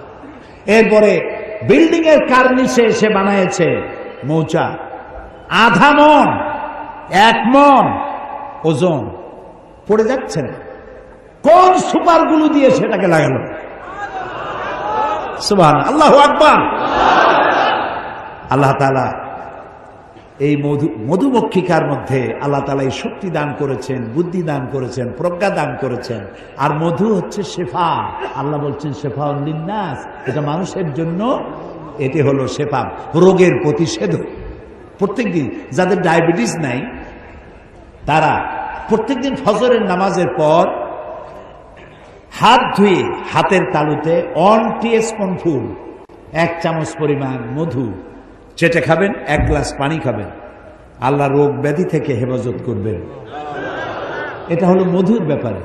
একটা হলো আল্লাহর ওষুধ, আর একটা হচ্ছে রাসূলুল্লাহর ওষুধ। সুবহানাল্লাহ। সেটা হলো হাব্বাতুস সাওদা, ব্ল্যাক শিট, কালো জিরা। এটা কি? কালো জিরা। কালো জিরা বলেন আপনারা? এই কালো জিরা। কালো জিরা সম্পর্কে রাসূলুল্লাহ বলেছেন দাওয়াউন লিকুল্লি দা ইল্লা সাম। এই কালো জিরাগুলি সমস্ত রোগের ওষুধ, মৃত্যু ছাড়া।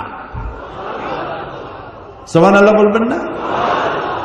আমাদের কপাল খারাপ, কোরআনও পড়ি না, হাদিসও স্টাডি করি না, হুজুরদের কাছে যাই আর তাবিজ নিয়ে আসে, আর ওই যে কালো সুতা এগুলো পড়ে নিয়ে আসে। হুজুররা কি পড়ে আল্লাহ জানে, কালো সুতা গিরে দেয়, গিরে দেয়, গিরে দেয়। কতগুলো গিরে দিয়ে দিল, কতগুলো তাবিজ দিল, বাচ্চার গলায় ঝুলাই দিল। বাচ্চা যদি কথা বলতে পারতো, বলতো মা আমি কি অপরাধ করছি, এতগুলো ঝুলাইছো কেন? এই সুতা মুতা ঝুলানো, তাবিজ লাগানো শরীয়তের কোনো বিধান নাই। রাসূলুল্লাহ তাবিজ লেখার জন্য কোনো পারমিশন দেন নাই। একজন সাহাবীও তাবিজ লেখেন নাই। রাসূলুল্লাহ ঝাড়ফুঁক করেছেন, সাহাবায়ে কেরাম ঝাড়ফুঁক করেছেন, আপনিও করুন। রোগাক্রান্ত কোন রোগীকে দেখতে গেলে রাসূলুল্লাহ বলেছেন ৭০,০০০ ফেরেশতা তার জন্য দোয়া করে। এই সব কাম তো করবো না, আকাম করে বেড়াবো খালি। রোগী দেখতে যান, রোগীর মাথায় হাত বুলান, সূরা ফাতিহা পড়ে ফু দিয়ে আসেন। সুবহানাল্লাহ। সুতরাং আল্লাহ তাআলা এই মধুকে ওষুধ বানাইছেন, আবার এই মধু পান করলে নানাবিধ রোগ আল্লাহ মাফ করে দেন।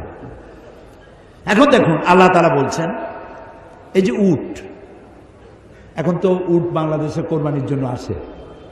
এই উটগুলি সম্পর্কে আল্লাহ বলেছেন আফালা ইয়ানজুরুনা ইলাল ইবিলি কাইফা খুলিকাত। উট বানাইছি কেমনে তা কি দেখছো?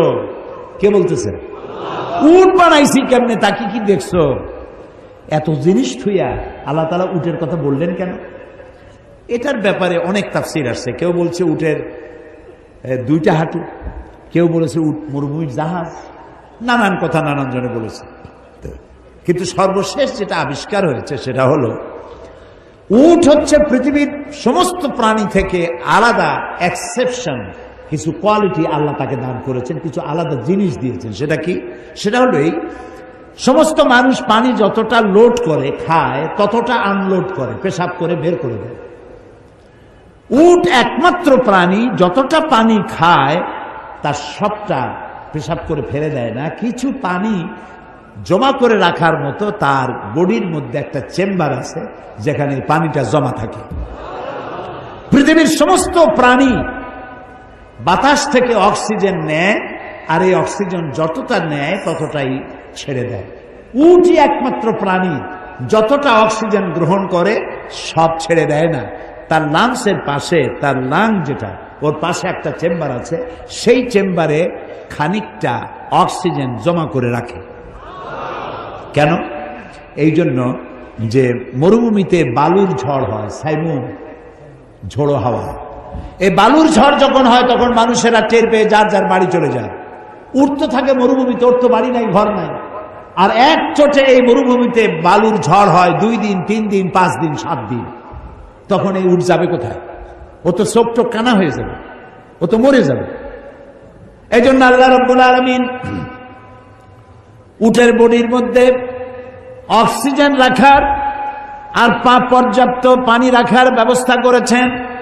যখনই উট টের পায় মরুভূমিতে ঝড় হবে, সঙ্গে সঙ্গে তার সামনে দুই পা দিয়া বালুগুলি সরাইয়া, তার গর্দান অনেক লম্বা, মাথা আর গর্দানের অর্ধেক বালুর মধ্যে ঢুকায় দিয়ে দেয়। অন্তত 7 দিনের মধ্যে পানি আর অক্সিজেনের জন্য মারা যাবে না। আফালা ইয়ানজুরুনা ইলাল ইবিলি কাইফা খুলিকাত। আরে মানুষ কেমনে বানাইলাম, উট কিভাবে বানালাম তাকে লক্ষ্য করবা না? সুবহানাল্লাহ, সুবহানাল্লাহ। আল্লাহ তাআলা বলছেন, দেখো এবার তুমি এই পৃথিবীর দিকে তাকাও, সৌর জগৎ তথা মহা বহুমাত্রিক জগতের দিকে তাকাও। আমরা 2টা জগৎকে চিনি, ইহ জগৎ, পরজগৎ, ইহকাল আর পরকাল, কিন্তু জগৎ 2টা না। আল্লাহ তাআলা বলছেন আলহামদুলিল্লাহি রাব্বিল বলেন আলামিন। বহু জগতের, বহুমাত্রিক জগতের কনসেপশন আল্লাহ তাআলা সূরা ফাতিহার শুরুতেই দিয়েছেন। তিনি এক জগতের রব নন, তিনি বহুমাত্রিক জগতের রব। বহুমাত্রিক জগৎ কোথায়?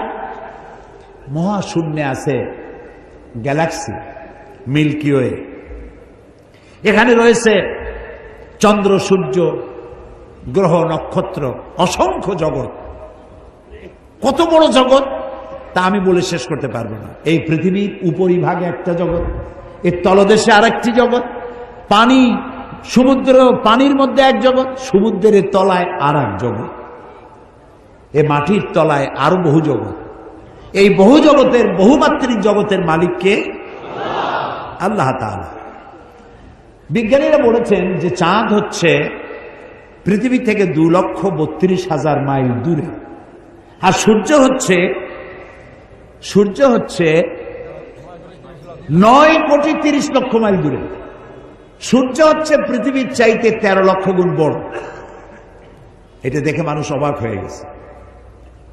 কিন্তু বিজ্ঞানীরা বলেন এরপরে তারা আরো আবিষ্কার করলো, এমন সব গ্রহের, এমন সব তারকার সন্ধান তারা পেলেন যেই তারকা সূর্যের চাইতে বড়। কত বড়? যেই সূর্য পৃথিবীর চাইতে 13 লক্ষ গুণ বড়, এই সূর্য 2.5 থেকে 3 কোটি সূর্য খাইয়া হজম করতে পারে এমন হাজারো লাখ তারকা আল্লাহ তাআলা মহাশূন্যে তৈরি করে রেখেছে। বিজ্ঞানীরা মনে করেছেন এটাই বুঝি সব থেকে বড়। আল্লাহ কয় না, এটাই বড় না, আরো আছে। বিজ্ঞানীরা সেটাও আবিষ্কার করেছে। বিজ্ঞানীরা খুঁজতে খুঁজতে সেটার সন্ধান পেয়েছে, সেটা হলো ব্ল্যাক হোল। সেটা কি? ব্ল্যাক হোল, অন্ধকূপ। এই অন্ধকূপ বিশাল। যেই তারকা 2.5 থেকে 3 কোটি সূর্য খাইতে পারে, সেই তারকা ঘুরতে ঘুরতে যদি ব্ল্যাক হোলের রেঞ্জের মধ্যে এসে যায়, আপনি চকলেটটা চুষে যত দ্রুত শেষ করতে পারেন, তার চাইতেও অতি দ্রুত গতিতে এই বিশাল তারকা শুষে শেষ করে ফেলে দেবে ব্ল্যাক হোল। এই কথা বিজ্ঞানীরা আবিষ্কার করলো এই যে সেদিন। অথচ আল্লাহ রাব্বুল আলামিন 1,500 বছর আগে ব্ল্যাক হোলের সন্ধান দিয়েছেন। কোরআনে কারীমের মধ্যে আল্লাহ তাআলা বলেন, ফালা উকসিমু বিমাওয়াকিন নুজুম, ফালা উকসিমু বিমাওয়াকিন নুজুম, আমি কসম করছি সেই পতিত স্থানে। শুনতেছেন? শুনতেছেন? আল্লাহ তাআলা বলছেন আমি শপথ করি সেই পতিত স্থানে যেখানে তারকা সমূহ নিপতিত হয়। তারকা নিপতিত হয় কোথায়? এই ব্ল্যাক হোলের মধ্যে। সুবহানাল্লাহ। এই কথা আল্লাহ তাআলা বহুত পূর্বে কোরআনে কারিমে বলে রেখেছেন। দুর্ভাগ্য এখানে কোরআন স্টাডি করি নাই, কোরআন পড়ি নাই, কোরআন বুঝি নাই। পৃথিবীতে এমন কোন উল্লেখযোগ্য ভাষা নাই যে ভাষায় কোরআনের তাফসীর লেখা হয় নাই। সুবহানাল্লাহ। কোরআন শরীফ আমরা যদি বুঝতে চেষ্টা করি, এই যে যুবকেরা, কালকে যুবকদের কথা বলেছিলাম, যুবকদের জন্য বলি তোমরা আমাদের সম্পদ। গতকালও বলেছি তোমরা আমাদের সম্পদ। সম্পদের বিপরীত কি? সম্পদের বিপরীত হচ্ছে আপদ। যুবকেরা তোমরা যদি কোরআন স্টাডি করো, কোরআন দিয়ে যদি তোমরা চরিত্র গঠন করো, তোমরা জাতির সম্পদ। আর কোরআন যদি না বোঝো, কোরআন যদি অনুশীলন না করো, জাতির জন্য তোমরা আপদ। আর আপদের উপরে বিপদ, বিপদের উপরে মুসিবত। তোমরা আমাদের সম্পদ। এই সম্পদ আমি বলছি না, আমার রাসূল বলেছেন। সুবহানাল্লাহ বলেন।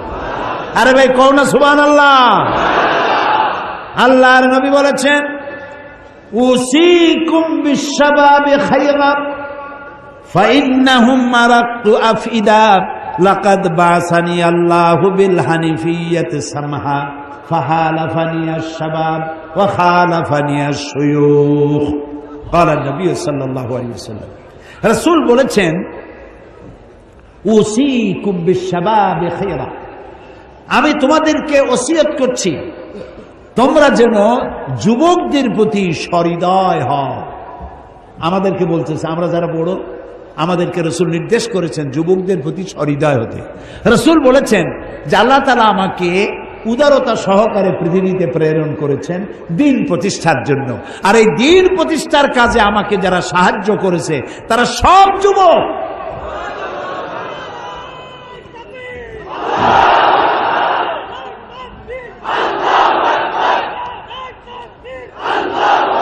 আর যারা বিরোধিতা করেছে সব বুড়ো, বুড়োর দলেরা, এরা বিরোধিতা করেছে।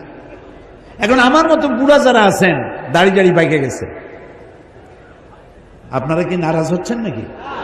না, আমরা ওই যৌবন কালটা কাটাই আসছি। জি, ওই পর্যায়টা আমরা পার হয়ে এসেছি। তবে আমরা যৌবন কালে আল্লাহর সাথে, আল্লাহ রাসূলের সাথে বেয়াদবি করিনি, আলহামদুলিল্লাহ। আমরা দ্বীন প্রতিষ্ঠার জন্য আমাদের জীবনকে ওয়াকফ করেছি, আলহামদুলিল্লাহ। যুবকেরা, আল্লাহ রাসূল বলছেন যুবকেরা আমাকে সাহায্য করেছে। দেখেন, রাসূল যখন ইসলাম প্রচারে নামলেন, সাহায্য করেছে কারা? হযরত আবু বকর রাদিয়াল্লাহু তাআলা আনহু যখন ইসলাম কবুল করেন, বয়স ছিল তখন তার মাত্র 37 বছর। ওমর রাদিয়াল্লাহু তাআলা আনহু যখন ইসলাম কবুল করেন, বয়স ছিল 26 বছর। জুবাইর ইবনুল আওয়াম, আব্দুর রহমান বিন আওফ, বয়স ছিল মাত্র 17 বছর। হযরত আলী বয়স ছিল মাত্র 8.5 বছর। কিশোর, তরুণ, যুবক ইসলামের জন্য রক্ত দিয়েছে।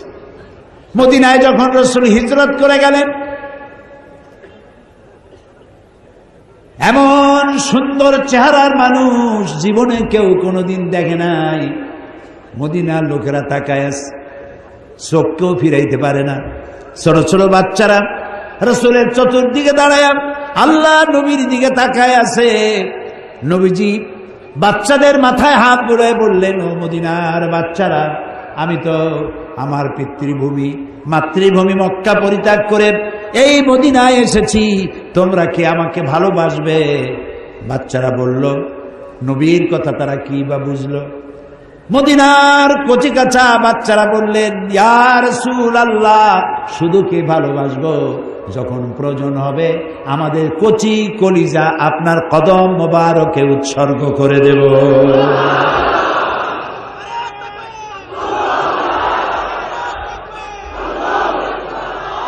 সুতরাং যুবকরাই সর্বকালে সর্বযুগে যুবকরাই ইসলামকে সাহায্য করেছে, আলহামদুলিল্লাহ। কিয়ামত পর্যন্ত করতে থাকবে। যারা ইসলামের সাথে থাকবে তারা সৌভাগ্যবান, সুবহানাল্লাহ। বিরোধিতা করলো বুড়োরা, আবু জাহাল, আবু লাহাব, উতবা, সাইবা, মুগিরা, আবু সুফিয়ান, গোষ্ঠী সুদ্ধা সবগুলার বয়স ছিল 40-এর উপরে। এই বুড়োরা বিরোধিতা করেছে। হযরতে আবু সাঈদ খুদরি রাদিয়াল্লাহু তাআলা আনহু, বহু হাদিসের রাবী তিনি কোন মজলিসে বসা থাকলে যদি দেখতেন যুবক আসতেছে, তিনি দাঁড়ায় যেতেন। সুবহানাল্লাহ বলতে। আমরা তো চেয়ারটা পাইলে আর ছাড়তেই চাই না। যুবক আসছে, খেয়ালও করি।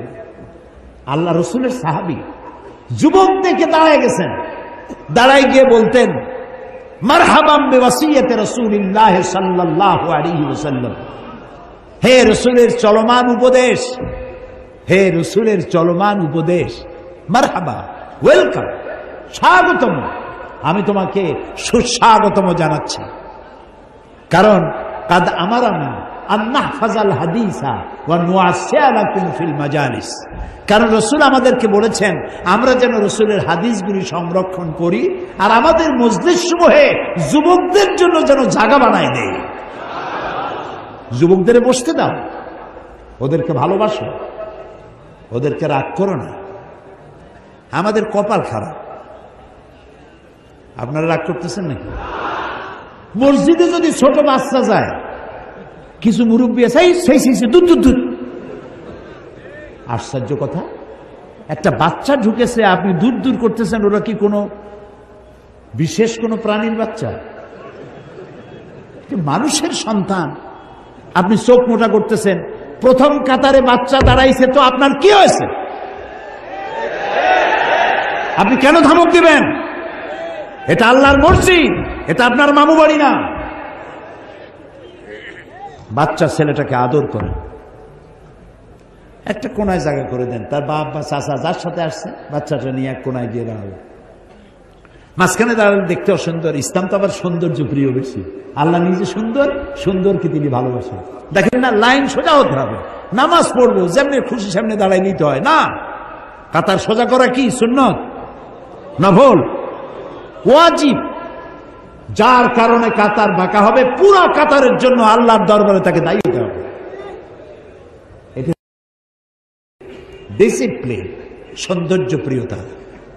নামাজ পড়বেন অক্ত মতো। আপনার প্লেন ছাড়বে বলে আপনি নামাজ, জোহরের নামাজ 12টার সময় পড়ে যাবেন, ট্রেন ছাড়বে আসরের নামাজ 3টার সময় পড়বেন, তা হবে না। যে জাতির 5 ওয়াক্ত নামাজ টাইমলি পড়তে হয়, সেই জাতির পাঞ্চুয়ালিটি কোনো জ্ঞান নাই। মন্ত্রী সাহেব বক্তৃতা করবেন বেলা 3টায়, 5টায়ও খোঁজ নেই।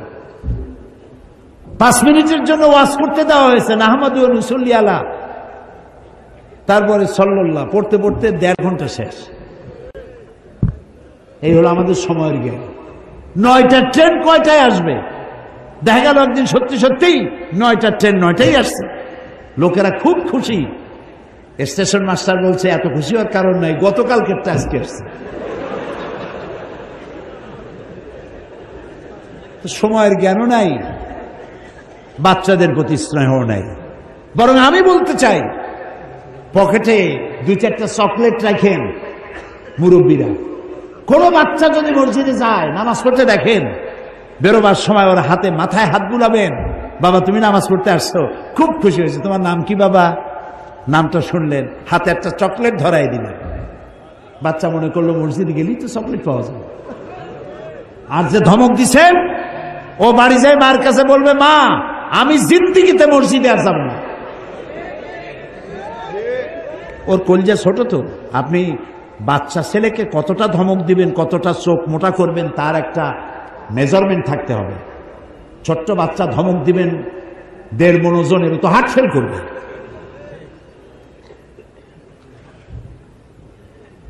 তো বাচ্চাদেরকে মহব্বত করবেন, যুবকদেরকে মহব্বত করবেন। এটা আমার কথা নয়। মান লাম ইয়ারহাম সাগীরানা ওয়া লাম ইউআক্কির কাবীরানা ফালাইসা মিন্না। রাসূলুল্লাহ বলেছেন, যে ব্যক্তি ছোটদেরকে স্নেহ করে না, বড়দেরকে সম্মান করে না, তারা আমার দলভুক্ত না, আমার উম্মতি না। তো যুবকদেরকে জায়গা করে দাও, ভালো হবে। তাদেরকে সম্মান করো, মহব্বত করো। অনেক ছেলে আছে পরীক্ষা ফেল করে, মা বাপ কথা কয় না, ফেল করছে কথা কয় না, 2-3 দিন কথা বলে না। এখন ছেলের নাম মন্টু, তার এক বন্ধু আছে তার নাম ডবলু। ডবলু কয়, মন্টু তোর মুখ কালাকে, কয় যে ফেল করছি, মা বাপে আর বাদ দেয় না, কথাও কয় না। তাতে অসুবিধা কি? নতুন ইন্ডিয়ান ফিল্ম আসছে, চল দেখবো গিয়ে। ও নিয়ে গেল, যায়া ফিল্ম দেখাইলো, তারপরে কিছু ট্যাবলেট খাওয়াইলো, কি বাহা ট্যাবলেট নাকি একটা আছে না, হ্যাঁ ওই যে ট্যাবলেট খাওয়াইলো। তারপরে বলে একদিন খাইলে কি হয়, তারপরে একটু ফেন্সিডিল খাওয়াইলো, এরপর বড় কিছু খাওয়াইলো, তারপরে খারাপ জায়গায় নিয়ে গেল। 3 দিন যে আপনি কথা বলেন নাই, কি মারাত্মক কাজ করেছেন আপনি কি জানেন? আপনি সর্বনাশ করেছেন আপনার কলিজার টুকরা সন্তানকে। ও ফেল করেছে, আপনি বলেন আব্বু তুমি ফেল করেছো, দুঃখ নিও না, কষ্ট, মানুষ তো ফেল পাস তো করেই, তুমি আগামী বছর ভালো পাস করবা, খুব মনোযোগ সহকারে পড়ো, কয়টায় ফেল করছো, কোনটায় ফেল করছো সেটা বেশি বেশি পড়ো। একজনে তো শুনছে তার ছেলে ফেল করছে, কয় আলহামদুলিল্লাহ। ছেলে ফেল করছে তা আপনি আলহামদুলিল্লাহ কর, যে ফেল করবে এ যোগ্যতাও আছে কিনা আমার সন্দেহ ছিল। আপনি একটু আদর করিয়া যদি ঘরে নিতে পারেন তো এই বাচ্চাটারে আপনি ঘরের বাইর করবেন কেন? আপনার সন্তান আপনি শত্রুতা করে ঘরের থেকে বের করে দিবেন কেন? বাচ্চাগুলিকে ভালোবাসুন। রাসূল সাল্লাল্লাহু আলাইহি ওয়াসাল্লাম মজলিসে বসে আছেন, দেখতে পাচ্ছেন হযরত জারীর রাদিয়াল্লাহু তাআলা আনহু। জারীর, আপনাদের কারো ছেলের নাম রেখে দিন জারীর, জারীর, আনাস, জুবায়ের, জাবের, এইসব নাম রাখবেন। কি সব নাম রাখে, আকাশ, বাতাস, তারপরে যে কি হাবিজাবি নাম, মেয়েদের নাম রাখে এখন অক্সিজেন বেগম।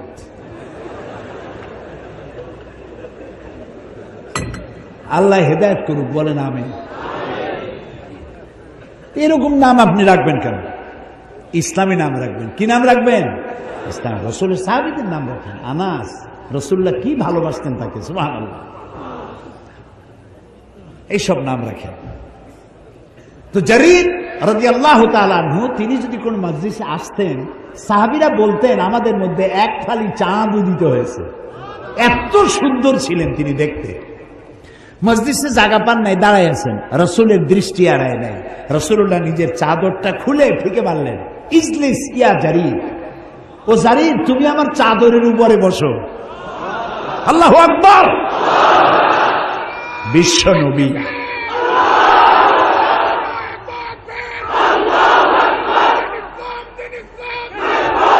ইসলামের জন্য, রাসূলুল্লাহর জন্য মানুষ, রাসূলুল্লাহর জন্য মানুষ পাগল এমনি এমনি হয় না, ব্যবহারে পাগল হয়ে গেছে। সুবহানাল্লাহ, ব্যবহারে পাগল হয়ে গেছে মানুষ। আল্লাহু আকবার। ইজলিস ইয়া জারীর, ও জারীর তুমি আমার চাদরে বসো। ফাকাব্বালাহা জারীর ওয়া দাম্মাহা ইলাই। হযরত জারীর রাসূলের চাদর উঠায় নিলেন, উঠায় নিয়ে বুকের সাথে জড়ায় ধরলেন, চুমা খাইলেন, চোখ দিয়ে পানি পড়তেছে, বলতেছেন ইয়া রাসূলুল্লাহ আপনার চাদরে কি কেউ বসতে পারে? আকরামাকাল্লাহ কামা আকরামতানি ইয়া রাসূলুল্লাহ। হে রাসূল আপনার সম্মান আল্লাহ কোথায় উঠাইছেন? সুবহানাল্লাহ, আরো উঠাক, আরো উঠাক, আপনি আমাকে সম্মানিত করেছেন ইয়া রাসূলুল্লাহ। এই যুবক সুবহানাল্লাহ রাসূলের জন্য মা ছেড়েছে, বাপ ছেড়েছে, ধর্ম ছেড়েছে, জমিন ছেড়েছে, মাতৃভূমি ছেড়েছে, সব ছেড়ে রাসূলের পিছনে লাইন লাগাইছে মানুষ। সুবহানাল্লাহ।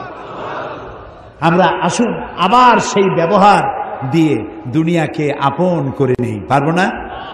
পারবো না? আমরা কেন বলি যে আমি যা করি এইটা ইসলামের সব থেকে খাঁটি, আর কোনো খাঁটি কিছুই নাই? এই কথা আমরা কেন বলি? আমরা কেন মানুষকে আপন করতে পারি না? কেন মানুষকে শত্রু বানাই? নবীওয়ালা কাম আমিই করি। আমি তাফসীর করতেছি, আমি যদি বলি আমি ইসলামের সব থেকে বড় কামটা করতেছি, তো আমার মতো পাগল আর দুনিয়ায় কেউ নেই। যারা মসজিদ ইমামতি করে তারা যদি বলে সব কাম আমি করি, যারা ওয়াজ করে তারা যদি বলে সব কাম আমি করি, যারা ইসলামের বই লেখে তারা যদি বলে সব কাম আমি করি, এটা কি হইল? না, হইল না। আপনি তো বাকিগুলারে শত্রু বানাই দিচ্ছেন। আপনি স্বীকৃতি দেন, যারা ওয়াজ নসিহত করেন লাখো জনতার কাছে কোরআনের কথা পৌঁছায় দেন। সুবহানাল্লাহ। যারা তাবলীগি জামাত করেন, তাবলীগি জামাতের ভাইয়েরা নিজের পকেটের খাইয়া বাড়ি বাড়ি গিয়ে কলেমা শিখান, নামাজ শিখান, ভালো কাজ করতেছে। সুবহানাল্লাহ। যারা মসজিদ ইমামতি করেন তারা খুব কম পয়সায়, মিনিমাম পয়সায় প্রতি শুক্রবার বক্তব্য রাখেন, সামাজিক সমাজ উন্নয়নমূলক কাজ এ অংশগ্রহণ করেন। যারা ইসলামের নামে বই লেখেন তারা জাতিকে সচেতন করেন। যারা ইসলামের রাজনীতি করেন তারা রাজনীতি যাতে জাহান্নামের দিকে না যায় সেই জন্য জীবন দিয়ে পাহারা দেয়, জাতিকে পাহারা দেয়। তো যারা জমিন চাষ করে, লক্ষ্য করেন, জমিন চাষ করে, তো জমিন চাষ করতে গিয়ে কেউ তো চাষ করে, কেউ জমিন নিড়ায়। বগুড়ায় কি করে? নিড়ায় না? নিড়ায়। কেউ ওষুধ ছিটায়, কেউ সার দেয়, কেউ গরু বাছুর থেকে ফসল বাঁচায়, ফসল কাটলে কেউ কেটে গাড়িতে উঠাইয়া বাড়ি নিয়ে যায়। তাহলে যে চাষ করছিল সেই কি দাবি করবে যে সমস্ত ফসলের ক্রেডিট আমার? আমি বুঝি না মানুষের মাথা কতটা খারাপ হলে সে যেটা করে ওইটাই ভালো, বাকি সব খারাপ। এই কথা আপনি কেন বলেন? এই ছোট লোকী আচরণ বন্ধ করুন। এই সুপিরিয়রিটি কমপ্লেক্স মাথা থেকে নামায় দেন। সবাইকে সম্মান করতে শিখুন, সবাইকে মর্যাদা দিতে শিখুন, প্রত্যেকের কাজে স্বীকৃতি দিতে শিখুন, তাহলে ভালো হবে। 15 কোটি মুসলমান যদি এক থাকে, এই জমিন কোন শকুনের কুদৃষ্টি পড়তে পারবে না। আর যদি শকুনের কুদৃষ্টি পড়ে, আমাদের এই ঘরোয়া মারামারিতেই পড়বে। আমরা একজন আহলে হাদিস চোখে দেখতে পারি না, আহলে হাদিস আমারও চোখে দেখতে পারে না, কওমি মাদ্রাসা আলিয়া দেখতে পারে না, আলিয়া কওমি দেখতে পারে না। কয় যে আলিয়া, এর সবকিছু খালিয়া। এগুলো কেন কই কন্ত দেখি? আমি তো বলি আমার এই দুইটা চোখ, আপনার কয়টা? দুইটা, একটা ডান আর একটা। এই দুইটা চোখের মধ্যে আপনার কাছে কোনটা প্রিয়? হ্যাঁ, দুটেই। আমার কাছেও আলিয়ার কওমি মাদ্রাসা আমার দুইটা চোখের মতো প্রিয়। আমি যখন যেখানে যাই, এই যে চট্টগ্রামের সব থেকে বড় মাদ্রাসা পটিয়া মাদ্রাসা, হাটহাজারী মাদ্রাসা, আমি সব মাদ্রাসা সফর করি, আলেমদের সঙ্গে দেখা করি। মাওলানা শামসুল হক সাহেব ফরিদপুরি রহমতুল্লাহ সদস্য হুজুর যাকে বলা হয়, আমি তার উজু করাইছি, তার পাও ধোয়াই দিয়েছি। আমি খতিবে আজম মাওলানা সিদ্দিক আহমদ সাহেবকে খেদমত করেছি। আমি মক্কা শরীফে জ্বর হয়েছে, আমি তার পাশে বসে পাও চেপেছি তার। এর তো আমি ছোট হয়ে যাইনি। তা আমরা আলেমদেরকে সম্মান কেন করতে পারবো না? কওমি মাদ্রাসা আমার, আলিয়াও আমার, তাবলিগি জামাতও আমার, আহলে হাদিসও আমার।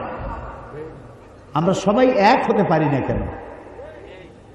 আমরা যদি এক হই তাহলে শত্রুরা আমাদেরকে ছোট চোখে আর দেখতে পারবে না।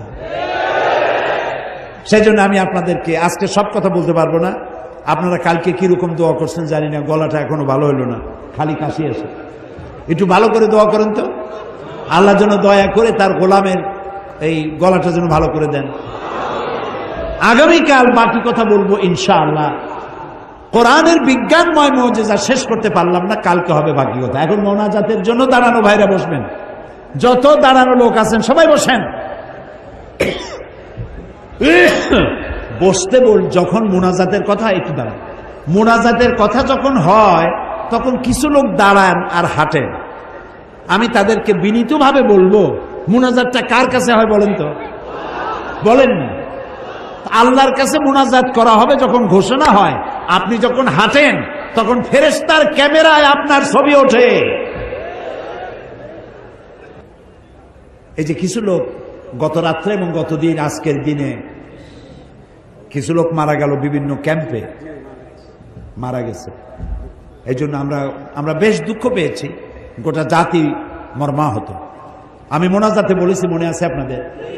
বিডিআর আমাদের সম্পদ, তারা খেয়ে না খেয়ে সীমান্ত প্রহরা দেয়, তারা আমাদের গৌরবান্বিত সন্তান, আমাদের সেনাবাহিনী, আমাদের অহংকার।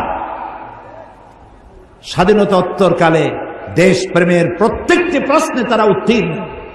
পৃথিবীর যেখানে তারা গেছে সেখান থেকে বাংলাদেশের মর্যাদা কুড়ায় এনেছে। আমাদের র্যাব দেশকে সন্ত্রাস মুক্ত করার ব্যাপারে বিশাল অবদান রেখেছে। আমাদের পুলিশ, আমাদের আনসার, এদের মধ্যে যারা মারা গেলেন এই দুর্ঘটনায়, আল্লাহ যেন তাদের বেহেশত নসিব করেন, আল্লাহ যেন তাদের জান্নাত নসিব করেন। তাদের বিধবা স্ত্রী, তাদের সন্তান যাদেরকে তারা রেখে গেলেন অসহায়, আল্লাহ যেন তাদের সহায় হয়ে যান। আর একটা প্রশ্ন এসেছে আমার কাছে যে যুদ্ধ অপরাধী নাকি আমাকেও বলা হচ্ছে। আল্লাহ মাফ করুন। 1974 সনের আগে আগ পর্যন্ত 1974 সনের আগ পর্যন্ত বাংলাদেশের কোন রাজনৈতিক দলের আমি কোন নেতা কর্মী ছিলাম না। এটা আমি পার্লামেন্টে চ্যালেঞ্জ করেছি। কেউ প্রমাণ করতে পারলে স্বেচ্ছায় সজ্ঞানে সংসদ সদস্য পদ থেকে পদত্যাগ করব, পার্লামেন্টে চ্যালেঞ্জ করেছি। পার্লামেন্টে এখন সেটা রেকর্ড হয়ে আছে। এই চ্যালেঞ্জের মোকাবেলা কেউ করতে পারে না। আমার এলাকায় পিরোজপুরের মুক্তিযোদ্ধারা আমার ব্যাপারে তারা তাদের ধারণা কি, তারা কি বলেছে, তারা কারা কারা আমার সাথে নির্বাচন করেছেন, তারাই বই লিখেছেন। বইটা হলো এই, আমার ব্যাপারে পিরোজপুরের মুক্তিযোদ্ধারা কি বলে। বইয়ের নাম একটি গোয়েবলসি ও মিথ্যাচার ও সাইদি প্রসঙ্গ, প্রেক্ষিত মুক্তিযুদ্ধ 1971, মুক্তিযোদ্ধার লেখা। এই বইটি ওখানে পাওয়া যাবে মাত্র 20 টাকা দাম, খরচ, প্রিন্টিং চার্জ তারা রেখেছে। আপনারা যাওয়ার সময় এই বইটা সমস্ত শিক্ষিত লোক এক এক কপি সাথে করে নিয়ে যাবেন। অনেক প্রশ্নের জবাব পাবেন, ভুল ভাঙবে। আল্লাহ তাআলা আমাদের গোটা জাতিকে ঐক্যবদ্ধভাবে বেঁচে থাকা এবং ঐক্যবদ্ধভাবে এই দেশকে গড়ার তৌফিক আল্লাহ তাআলা দান করুন। আপনারা যাওয়ার সময় অবশ্য বইপত্র নিয়ে যাবেন, আর কালকে বই কেনার জন্য প্রস্তুতি নিয়ে আসবেন, আর এই মাহফিলের খরচ পকেটে নিয়ে আসবেন। আল্লাহ সকলকে তৌফিক দিন। আল্লাহুম্মা আমিন। রব্বানা যালামনা আনফুসানা ওয়া ইন লাম তাগফির লানা ওয়া তারহামনা লানাকুনান্না মিনাল খাসিরিন। আয় আল্লাহ তাআলা, হাজার হাজার মুসলমান নরনারী দীর্ঘক্ষণ তোমার কোরআনের কথা আমরা শুনেছি। মেহেরবানি করে জিন্দেগি গুনাহ খাতাকে মাফ করে দাও। আমাদের মা বাপ মুরব্বী যারা কবরে শুয়ে আছেন, কবরগুলিকে জান্নাতের টুকরা বানায়া দাও। রব্বির হামহুমা কামা রব্বায়ানি সগীরা। সবাই পড়েন, রব্বির হামহুমা কামা রব্বায়ানি সগীরা। আয় আল্লাহ তাআলা, আমাদের প্রিয় জন্মভূমি বাংলাদেশ, এই বাংলাদেশের উপরে তোমার রহমত নাজিল করো। আল্লাহ অশান্তি দূর করে দাও, মারামারি কাটাকাটি অশান্তি দূর করে দাও, প্রত্যেকের অভাব অভিযোগ দূর করে দাও। আল্লাহ তাআলা, তুমি তাকায় দেখো কত বান্দা কত বান্দি এখানে এসেছে, বিশেষ করে জওয়ান যুবক ছেলেরা এসেছে। আল্লাহ, সমস্ত যুবকদের চরিত্র সাহাবীদের চরিত্রের অনুকরণের তারা যেন চরিত্র গড়তে পারে তৌফিক দিয়ে দাও। সমস্ত যুবকদেরকে দিনদার বানাও, ইমানদার বানাও, নামাজি বানাও। কোরআন বোঝার জন্য যুবকদেরকে পাগল বানায় দাও। কোরআনের প্রতি তাদের মহব্বত কলিজার মধ্যে দিয়ে দাও। আল্লাহ, ঐতিহ্যবাহী জেলা বগুড়া, আল্লাহ বগুড়ার সমস্ত মানুষগুলির উপরে রহমত নাজিল করো। বাংলাদেশের স্বাধীনতার সার্বভৌমত্ব কিয়ামত পর্যন্ত হেফাজত করো। আমাদের মধ্যে ভুল বুঝাবুঝি নিরসন করে দাও। ভাই ভাই মিলেমিশে চলার তৌফিক দান করে দাও। সারা দুনিয়ার মুসলমানদের উপরে তোমার রহমত নাজিল করো। আগামীকাল এই মাহফিলের শেষ দিন, আল্লাহ তুমি দয়া করে এই মাহফিলকে আগামীকাল তুমি কামিয়াব করে দিও। রব্বানা তাকাব্বাল মিন্না ইন্নাকা আনতাস সামিউল আলিম ওয়া তুব আলাইনা ইন্নাকা আনতাত তাওয়াবুর রহিম। সুবহানা রাব্বিকা রাব্বিল ইজ্জাতি আম্মা ইয়াসিফুন ওয়া সালামুন আলাল মুরসালিন ওয়ালহামদুলিল্লাহি রাব্বিল আলামিন। ওয়াজআল আখিরা কালামিনা ইনদাল মাউতি লা ইলাহা ইল্লাল্লাহু মুহাম্মাদুর রাসূলুল্লাহ। আসসালামু আলাইকুম।